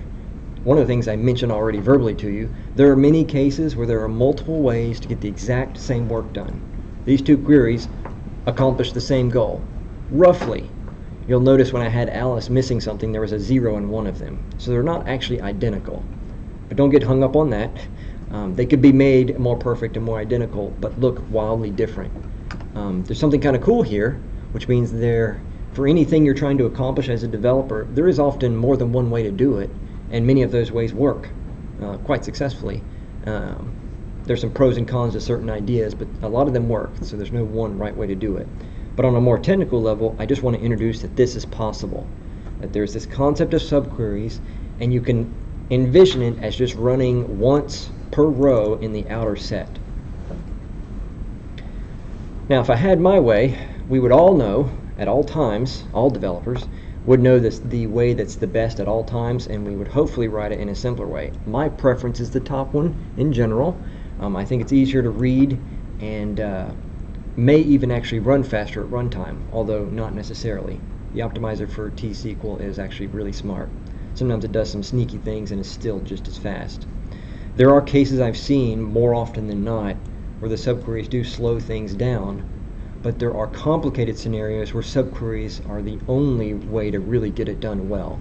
In this case, I was able to cheat. I'm kind of cheating because the count star works in both contexts, but there are situations where the subqueries are necessary. They're the only way to really get it done in a great way. They're usually not the only way, though. So I just want to point out that subqueries exist, and this is pretty much what they look like. Just so when you do go to work on a project and you see in a select statement an open paren and a closed paren and another query buried in it, that's completely legitimate. And I think you can nest these pretty far. I would recommend you not do that because it gets really confusing. This is about as deep as I would ever want to go as one level, if I could ever. In fact, I prefer not to go any levels deep, because obviously it becomes more and more confusing the more you tab in and the more complicated these things are. More inefficient too. If you Yeah, have it is. subqueries. Yeah, in general, the optimizer can't cheat out of these and does have to run the select over and over. So in the top here, this is effectively one event. It's got one select statement. You should envision these as n+1. That is to say, it has to run the outer query once, that's the one, and it runs this based on how many rows were in the outer query. So this is actually 4 selects. For this small record set, no biggie. But if these were giant tables, this gets worse on a curved scale. So the more records there are, it gets worse exponentially. It's not a linear degradation of performance. Which means it might work really great for 10 records, seems pretty good for 1,000, but at 2,000 brings the server to a halt because it's on a curve of performance. And those things happen a lot. Most performance problems happen on a curve that gets worse the larger the data set is. So let's see if I got subqueries, group by. Are there any questions on that? Let me start with questions. I'm just sort of showing you they exist and what they will look like and why they're there. In general, you're going to want to try to avoid them because of their performance impacts.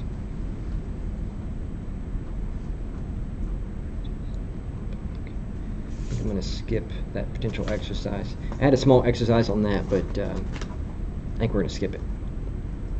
Last chance for questions on these. If anything's in Winston's, let me know. Otherwise, I'm about to go to control of flow. They're going to completely change. So that's it. So now you know, it's kind of like the one-to-one. I wanted to cover a few things after lunch that are just sort of nuggets of information, show them to you, and move on. Here are subqueries. They work like I've typed them, but we're going to move on. And we're actually not going to revisit them for the rest of the course. All right.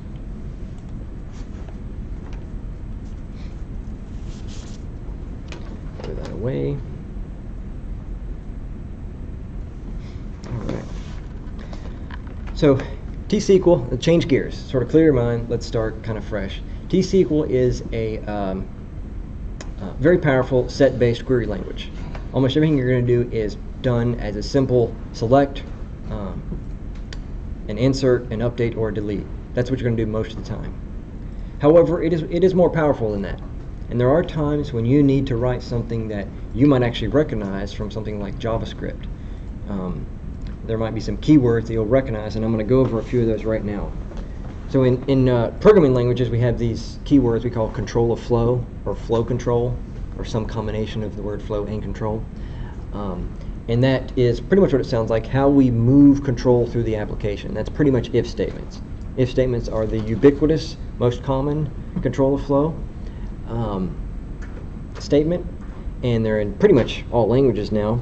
And that actually does include T-SQL. T-SQL I don't consider a programming language, right? It's a query language, but it does actually support that. So I just want to introduce a couple examples. It's just if, like everything else. I do capitalize it. It doesn't have to be. I'm going to do some really simple examples just off the cuff to sort of show what we're talking about.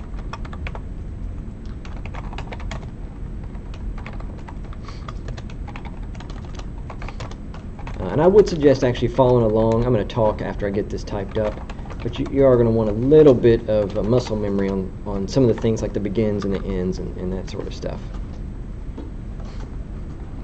So we're not going to actually query the data right now. We're just going to talk about control of flow, so I don't actually need to touch any of the tables.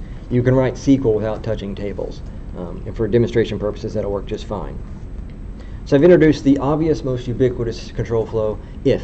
You can type ifs in T-SQL. And you pretty much do them like you would do in JavaScript. You'll notice there's no parentheses around it. You don't have to put parentheses here. SQL's a little bit more forgiving there. You can just put anything that's, if true, do something, otherwise, do something else. So we have the if statement. That's pretty straightforward. If 1 equals 1, well, we all know 1 equals 1, so that'll evaluate the true. That's easy. especially, for multi-line statements in T-SQL, but I even do it for single-line statements, we do these begin and ends. These begin and ends are kind of like the curly braces, if you're used to JavaScript or C#. They kind of open a block. So what we're saying is, if this is true, execute this block. And then there's an else statement and another block, so we do this instead.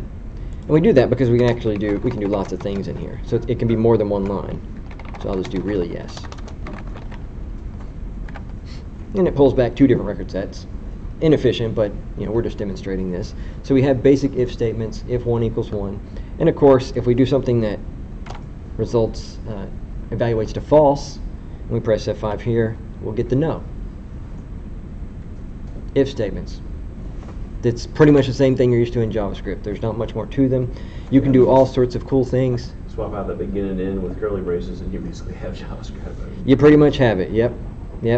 Does JavaScript require the parentheses around the evaluation? I think it does. C# does. Yeah. Yeah. So some languages do, some languages don't. But this is actually pretty straightforward, and so you can use them as you would expect. So you could. Let me make sure I'm in Foxtrot. I will actually touch a table here just to see. Select count. Oops. Star from customer. This one will be from product. This is sort of a weird example. It's rare that you would do something like this, but we can have it so if the if results in a true, we get a count from the customer table. I'm going to change this to favorite so it'll be more impressive of a difference. We run that, we get 3. That's how many customers there are. But if we put something that would result in a false, we get 7. All right, so the if is obviously working. It works. It's pretty simple.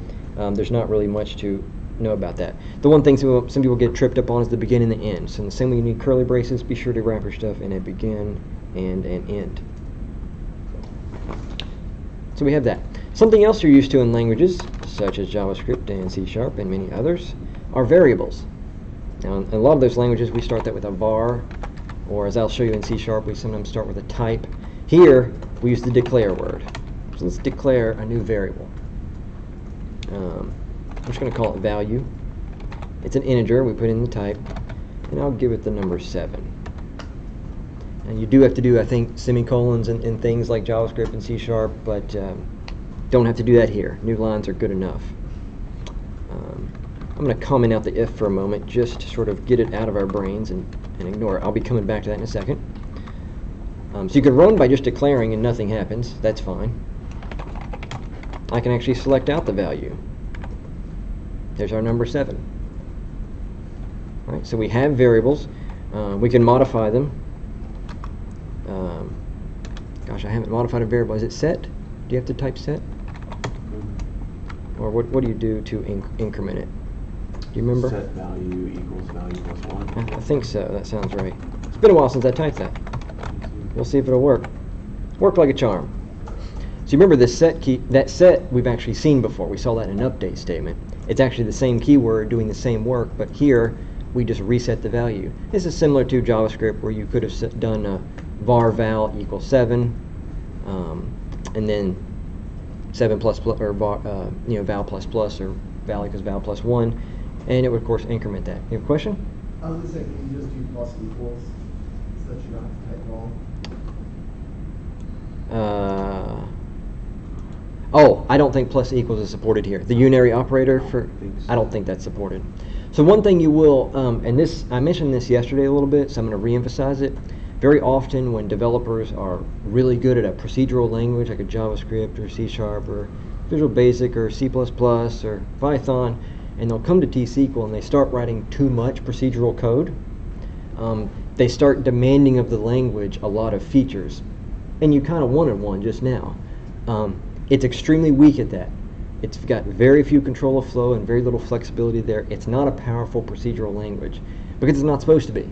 It's mostly a query language. So I am showing you control of flow. It is neat, but you should expect to be, if you really love powerful features, null coalescing operators, and operator overloading, method overloading, all these features of a real language, real programming language, you're going to be really disappointed here. There's not going to be much available. But there's a reason for that. It's really meant to be a query language. If you need to write procedural code, Should probably do that in a different language. But I want to show you it's there. There's still value, and you will see it commonly enough in the field. So I want to show you it's possible and introduce you to a few things. So we've got a variable. You have a question?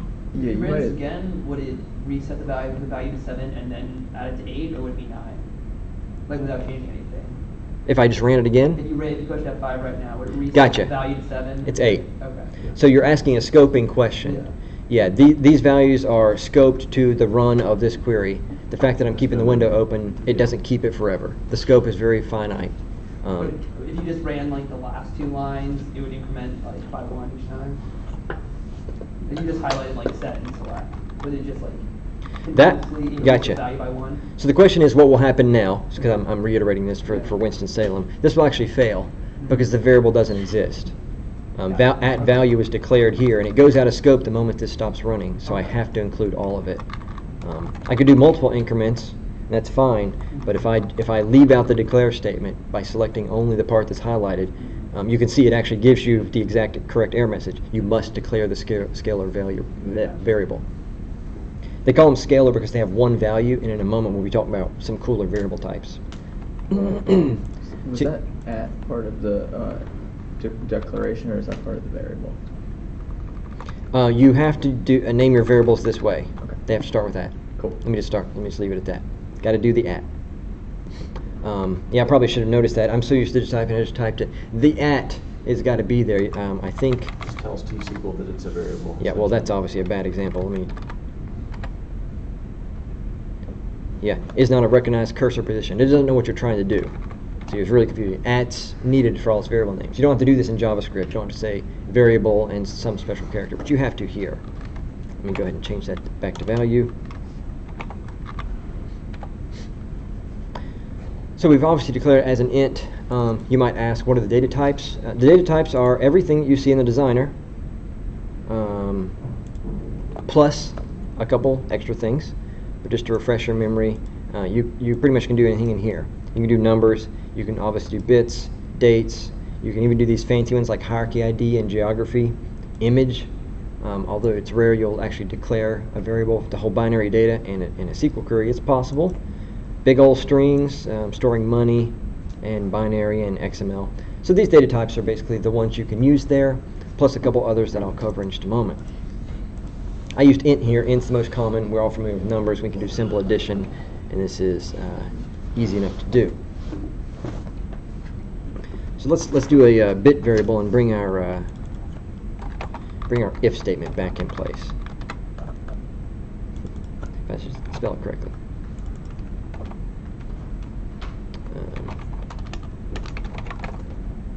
Let's do is customer query. So I had an if statement here, right? And I'd hard-coded the expression that was being evaluated by the if. Let me just throw in a variable. Oh, it's not C#, is it? Oh, darn it. So this works. So I declared is customer query as a bit and set it to 1. So 1 is true, right? 0 is false, 1 is true. We saw that with some of the bits we worked with yesterday. And so I can do this evaluation similar to what you would have seen. You would have seen this in a where clause, right? You could have put something like this in a where clause. If you had a bit in some table and you did a where clause, you might have where table dot is customer query equal 1. Same sort of expression here. You can see I accidentally tried to leave off the equals 1, but that's not supported. Once again, back to what I answered earlier, it's not a true full-fledged programming language, so it's a little bit picky about this stuff. So I've set that value to 1, so it counts customers. But if I come up here to the 0, it's going to count the favorites, right? Because I've set it to 0. This will evaluate to false, and I'll see 7.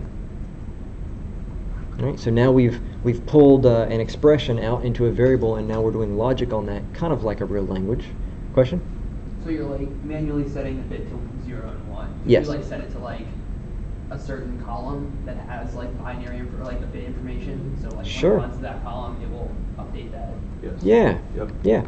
So the question is, could I set it to something other than hard-coded? Could I base it on some data? So the answer is yes. Let me, on the fly here, come up with something. So,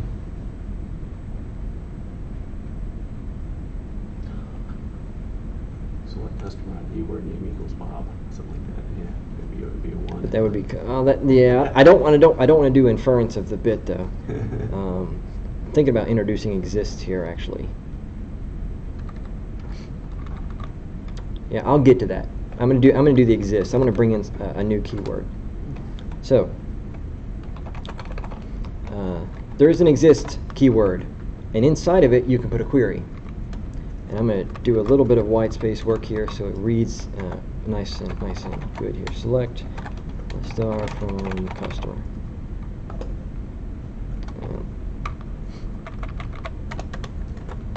And I'm going to change it in a moment, so I'm going to put a little extra stuff in here.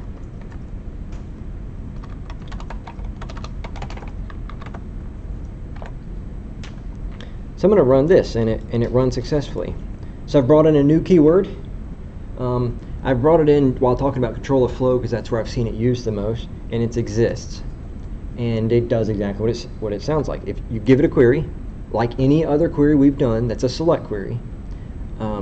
And if it finds any rows in it at all that match any of its criteria, it just returns true, a bit value of 1, in which case we're getting the count from customer. The count is 3, right?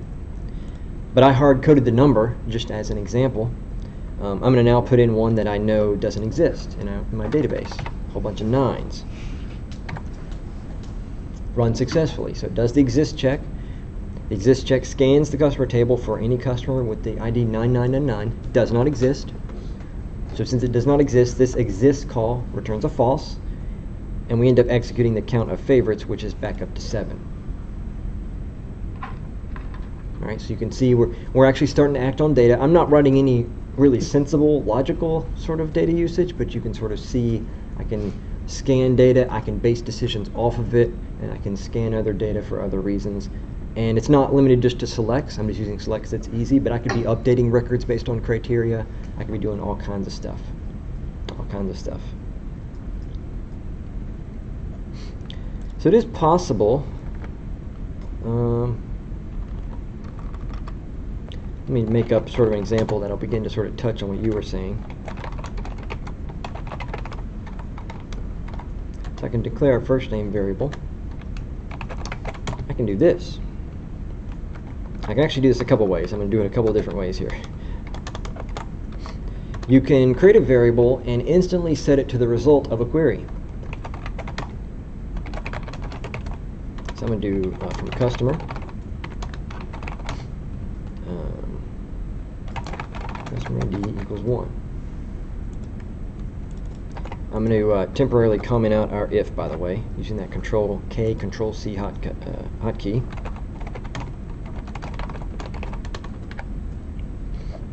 And run this. So you can see I declared a variable called first name. I made it a string of varchar 50, and I immediately initialized it to the result of a query that I happened to type correctly, so it would return exactly 1 row. Key issue there. And I knew that Bob existed. We had the customer ID 1. I pulled that first name in, and you can see that I correctly captured it because I immediately selected out to show you that it worked. I was able to find Bob. And if I change this, I'll get Alice. All right, so I've got variables. I'm pulling them directly out of the database. I can go up to 3 and say Charlie. Curious what 4 would do, right? Is there a customer number 4? No. So it does work correctly because this select statement does successfully execute. It returns no rows, and so our string gets initialized to null. So this actually works no matter what I type in here. Just showing you a way that you can fill in a value directly from the database. And I'm just going through these just to sort of get you a feel what the scope of the control of flow is and how we can use variables. If you're following, you get lost, it's okay. I'm just sort of showing you what's possible. We can also actually select them out live.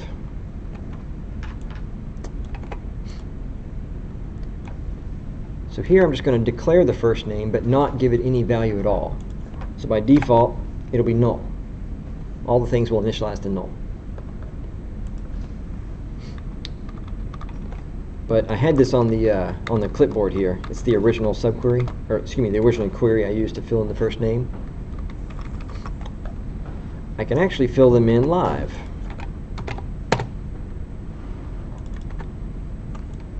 I'm gonna put the select below so you can, I'm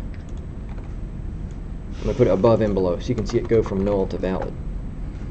So there we go. I declared it. It's initially null. I then run a select statement that I happen to have written correctly, so it would only hit one customer, and I was able to set the value of that variable based on the first name found in the table. And if it makes it any easier for you to understand, I'll add the aliases so you can sort of get a feel for the fact that it actually came from the table. I'll rerun this, and there we go. We end up with the second select statement showing us Bob, which is good. It's exactly what we wanted to see. Once again, I can change it, make it Alice, or I could give it something ridiculous. It goes from null to null. We never found it. And that's basically because this line never actually executes because there was nothing to select. The row set was empty. So once again, just showing lots of ways to fill in those variables. We can fill them based on data, and with my commented out if here, we can act on data. We can select from it, update it, delete. We can do all sorts of powerful things. And that's just with if and exists. There's not much control of flow available in T-SQL.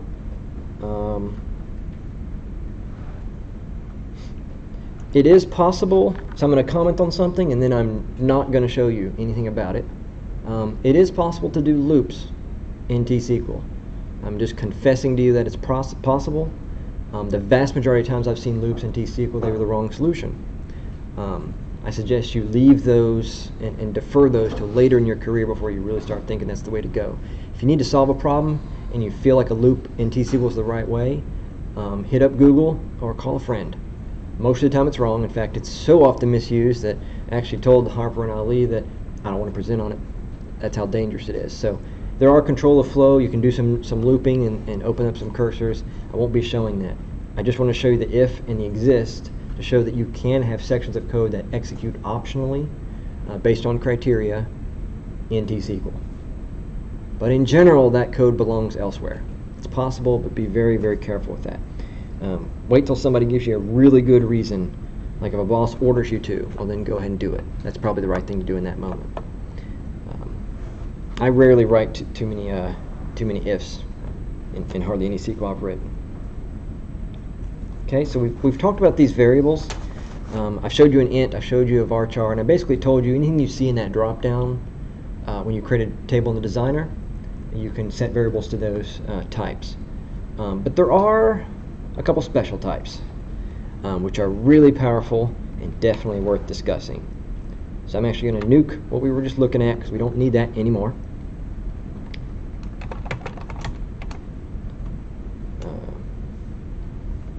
Stuff. We'll improve that in a moment.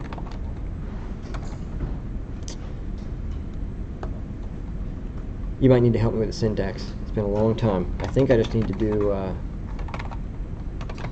customer ID int. I'll just say name. Oh.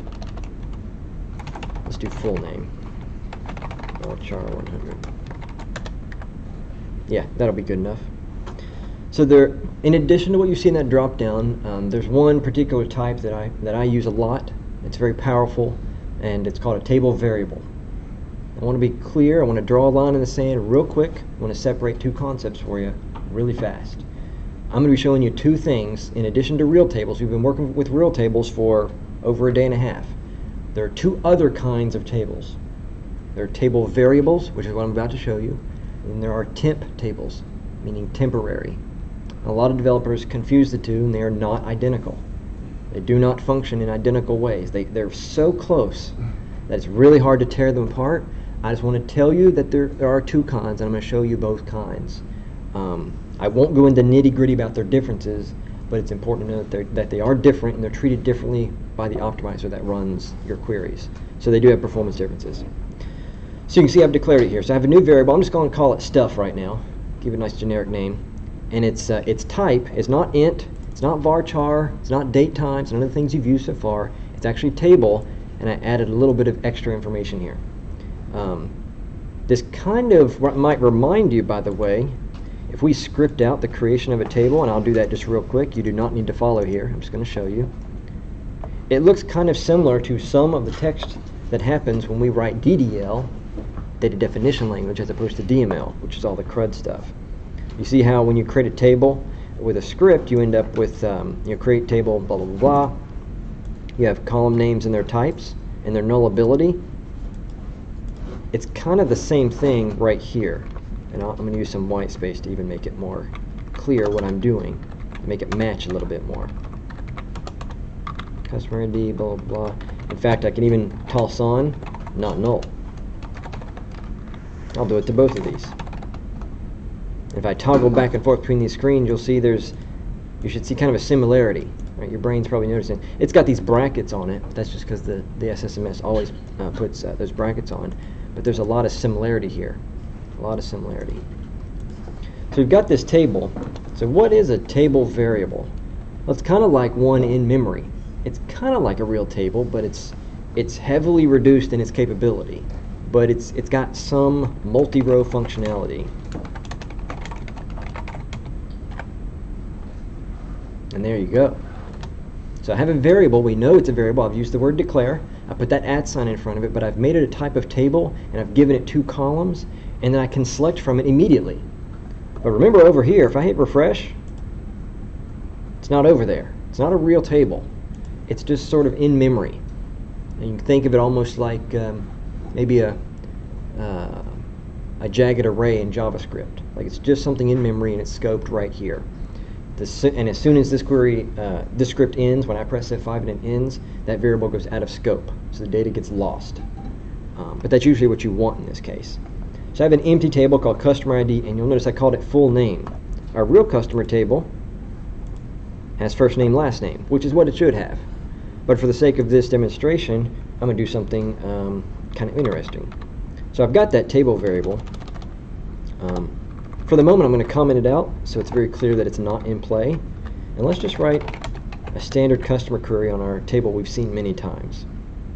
And let's just say that what we want to do is we want to create, we're going to do work later in this query. Pretend it's a very long running script with lots of advanced stuff off the screen to the bottom. All we really need to do right now, though, is grab the customers out of the database and get them prepared for some sort of work on them. We're going to load that into a variable. And the data we want is the customer's name and their full, the customer ID and their full name. And I'm going to assemble their full name right now. So I'll do c.lastname. I'm going to do a little bit of string manipulation here. c.firstname. It's common, especially in Western countries, which we're in one, to do last name, comma, first name. That's usually our style. So if I press F5, you can see we get Smith, comma, Bob, Smith, comma, Alice, Smith, comma, Charlie, all in one column. That's great. What I can do now, I'm going to uncomment our table variable.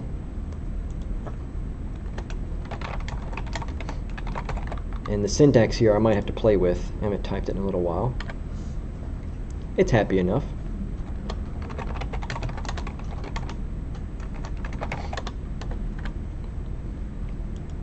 I'm going to pull this around, see if I can get as much real estate here, and then restate what I did. So what I do here is I declare a table variable named stuff. I give it the structure of customer ID and full name, not first and last, but full, as one thing. And then I go to the database, I pull out all the customers, but while I'm pulling them out, I fix the name up. I change it, I manipulate it into a different shape, which is last name, comma, first name. And I jam it right into that stuff table variable. And just for demonstration purposes, to show you what I did, I'm selecting star from that stuff, and I see all the customers. So I had that empty table, I loaded that data right out of the database, I tweaked the names a little bit, and put it into this table variable, and now I could use this to do other fun things. Now, I'm not going to go too far with this example, but you can imagine, if you think about it, there are going to be cases where the query is so painful to read, or there's some other obstacle that you're really going to want to sort of do some algorithm and get the results of that into a set of data. You're not pulling out one integer or one string, but you need to pull out a small record set and then do stuff with it. In many cases, I do this when this stuff table has stuff in it that I need to operate on multiple times. And I don't want to have to keep on doing this conversion. So I can do some preloading, I can sort of manipulate and reshape the data and form some temporary, no, I shouldn't say temporary, some table variables that I'm going to hold in RAM just for a moment and then operate on maybe in some other joins. And in fact, I'll do one just to sort of show. So you have this stuff table, which I'll just call S. It's just really like pretty much like a normal table when it comes to joins. So I can do something kind of cool here. I'm going to join to favorites. S.customer ID equals favorite.customer ID. Remember, I'm not talking to the actual customer table. I'm talking to my manipulated version. And this is going to look a little bit different than had I talked to the real table. And it's going to go off screen a little bit, but that's okay. I'm still able to prove the point. If I had joined directly to customer here, I would have to have first name and last name separated, which is usually good. But let's just pretend I wanted that Western styled last name joined with favorites. Well, I was able to do that using this table variable. Now, I didn't have to do it this way. I could have done this without a table variable. That is true. But then it wouldn't be as impressive as a presentation, right? I couldn't show you the technique. So just pretend that this was pretty complex, and then I had lots of these kinds of queries later on in my script, later on in my procedure here. And you can see in the result set, I'm getting the new value of the full name from that table variable along with the favorites for those people. And I got that by creating that table, using it for a little bit, and then it went out of scope. So table variables exist. They're very powerful. They don't have as many features. You can put things like, you can actually make them identity 1-1, like you can make them have a counter inside of them, so you could number your customers with a new numbering set. Every now and then that's valuable. There's a lot of things you cannot do with a table variable. You can't do heavy indexing and things like that. We're going to talk about something else in just a moment that can do that. But table variables are a special type that are not on that initial drop-down list in Designer that you can use. And I actually confess I use them quite often. I've used them many times for a number of reasons, and they were really helpful. Sometimes it was just to make the code a little bit more readable. Any questions about table variables? Just think of them as miniature tables. They're not as powerful, but they're still pretty good. They're better than an integer when you need a set of rows stored temporarily. They're kind of like an array. I think of them as a two-dimensional array. All right, I'm going to briefly touch on something else, but not show as much demonstration, just to show that they exist.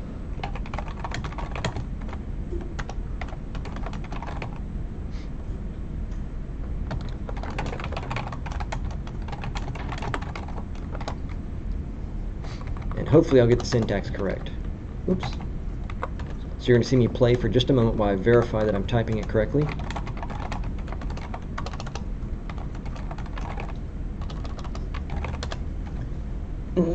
Good. So what I'm quickly doing here, just to show, you'll notice, by the way, I'm not using the @ sign anymore, and it's not declare. Although it is possible to create real tables, I'm going to tab over for a moment. This is my scripted version of customer. See how it starts with create table, dbo.customer. In the script I just typed, it's create table, but it starts with what many people call a hashtag, or number, or pound. The technical term is octothorpe. That's a big fancy term that nerds use sometimes. I'm in that group. But it starts with hashtag, and then has a table name. And once again, I've defined its structure. I'm only going to put customer ID in here. Temp tables are sort of the middle ground between a table variable and a real table. And by middle ground, I mean how much feature set they support. So a real table you can do all table stuff with. Real tables are real tables. They have all sorts of features. I'm going to talk about more of those features a little bit in a few minutes. Table variables have almost no features. Right in the middle are temp tables. They're almost real tables. So when I talk about concepts, you hear people talk about things like, you can actually see on this list over here, indexes and triggers and statistics. Temp tables actually support all that. So they're a little bit more of a heavier weight mechanism, but they're much more like real tables. They're only true, and I'm going to be careful here, downside from the point of you learning them is when you saw me do a table variable, it went out of scope automatically. So I just declared it and used it, and the script ended, and it got cleaned up automatically. Temp tables have some extra work you got to do, and you can see I'm doing it here. they don't automatically clean up after themselves in this way. They have to be explicitly created and dropped as I'm doing here. I think there's some scoping there that I might not know everything about. Ali might have a comment on that. He's probably used them a little bit more than I have. But to my knowledge, we have to drop them or they stay around for a long time. So you'll notice here I had to actually explicitly create and explicitly drop. But between those two, I can do all sorts of fun things. And just to show that it is possible, I will redo a little bit of work here. Customer C, I'll change that to C customer ID, insert into my table, select star from my table, and just so it's not too boring, I will actually put a where clause on here. First name equals Bob. We'll pick Bob out. I'll run it to make sure it works. And it does work. So I'll eliminate a little bit of white space here because I need to get more on the screen. That's good enough. So I created a temp table. It's kind of like declaring a table variable, but the temp tables have more feature sets. Just got more things I could have done with it. I immediately insert into it based on a query, so it filled Bob in. Bob's ID got put in there. And just to show you that everything works, I select from it and I get to see a customer ID with a value of 1. You can see why they're sometimes confused, because at least in the two examples I've given you, they look identical. And for their feature set, they're almost identical. I did have to drop it here. There was no drop. There's no sort of destruction that occurred with a table variable. So they seem very similar, but they are a little bit different. The temp table, you often see people use temp tables more often. When they are, I'll basically give you one tip, when they have a lot of records, the temp tables are more likely to perform a little bit better, sometimes a lot better. So I generally use table variables when I'm sure that the table quantity is very small. So what do I mean when I mean small? Definitely 10 records, maybe 100. When I know it's going to be in the millions, I'm going to aim for temp table. There's a lot of technical reasons I would choose that I'm not going to go over. But they're very similar. They're not data types on that drop-down, but they are cool things you can do. And I wanted to sort of present them as I'm talking about if statements, because you can imagine now, if I spent time typing in front of you here, I could easily come up with scripts where I do ifs, and under certain conditions I do create a table variable, and then I use it and fill it up and operate, and then in the else I might use a temp table and do something totally different. You can actually have some logic in these scripts, but I'm not going to go too deep into showing that. Temporary tables. Give me a moment, I'm going to look at my... Are there any questions about the two kinds? Because I know those are kind of weird. What was this method called again? This is temp table. Temp table. Yeah, the hashtag is temp. Another way to sort of notice it, temp tables, actually you have to say create table, which even sounds like a more heavyweight event. Like we're going to create a table, create the temp table. When you do the table variable, it's just a declare, kind of like an int, like an integer or a string, which obviously sounds like a smaller event, because it is. And that's kind of how I remember them, because the temp tables have more features. Question in the back? So you said that you use like the table variables when it's small? When the quantity of records is small, yes. Yeah, the question was about the use of table variables. I generally use table variables when the quantity of rows in them is rather small. And there's a technical optimizer reason for that I choose it. It's just a performance choice, really.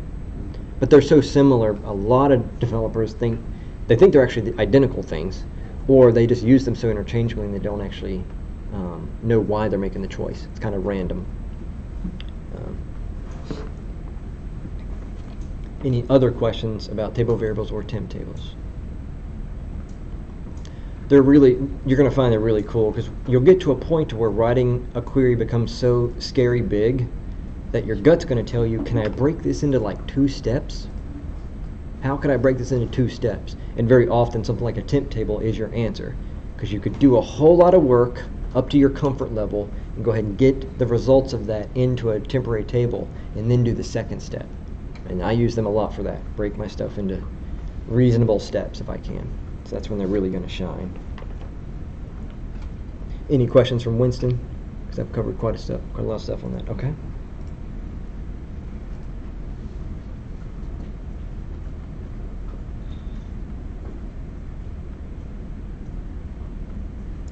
So I do want to, let's see. Let's try an exercise. I have one here that I have a question mark near, but I am going to go into exercise mode here. And I'm going to describe this because it'll force you to think about control of flow and things of that nature. So we are going to talk about the products and the favorites. So reload that into your brain. We got our products and our favorites. And here is the exercise. Create a product list for a single customer, which returns either the top 3 favorites for that customer or the top 3 most favorited products in the database. It's a long sentence. I will put it in Slack in a moment, but I am going to restate it nice and slow. Create a product list for a single customer, so you know you're going to have a single customer ID as its parameter. So memorize that. That's the easy part. Which returns either the top 3 favorites of that customer or the top 3 most favorited products in the database. And I guess I should have added to that, you would return the top 3 most favorited in the database if that customer has none. So we're picking the top 3 for that customer, but if that customer doesn't have any, we give them the top 3 most popular favorited. You can think of it like a website where the feature is on their homepage, we show them their top 3 favorites, that maybe it's on their maybe I'm going to buy it list. But our boss says he doesn't like if someone hasn't favorited something that list is empty. So his opinion is what we want to do is if they favorited nothing, show them what the rest of the customers want. So if you think about it, it's actually, although it might be technically hard to implement, it's kind of a reasonable feature. In my career I've been asked for features like that where it functions kind of for that customer unless it's not applicable to them, in which case we got to do something a little bit different. And we're going to put all that in a single script. Give that a try. This is going to be a tough one because you're going to have to think of a lot of the skills we've learned. We're going to have to think about many of the things we've talked about in the last day and a half. So it is only one query or one script you need to write, but it might take you a little while. And I will type all that stuff into Slack. Yeah, and pause the screen if you would. Yeah, and I don't need to show anything, so I'm just going to do a full stop.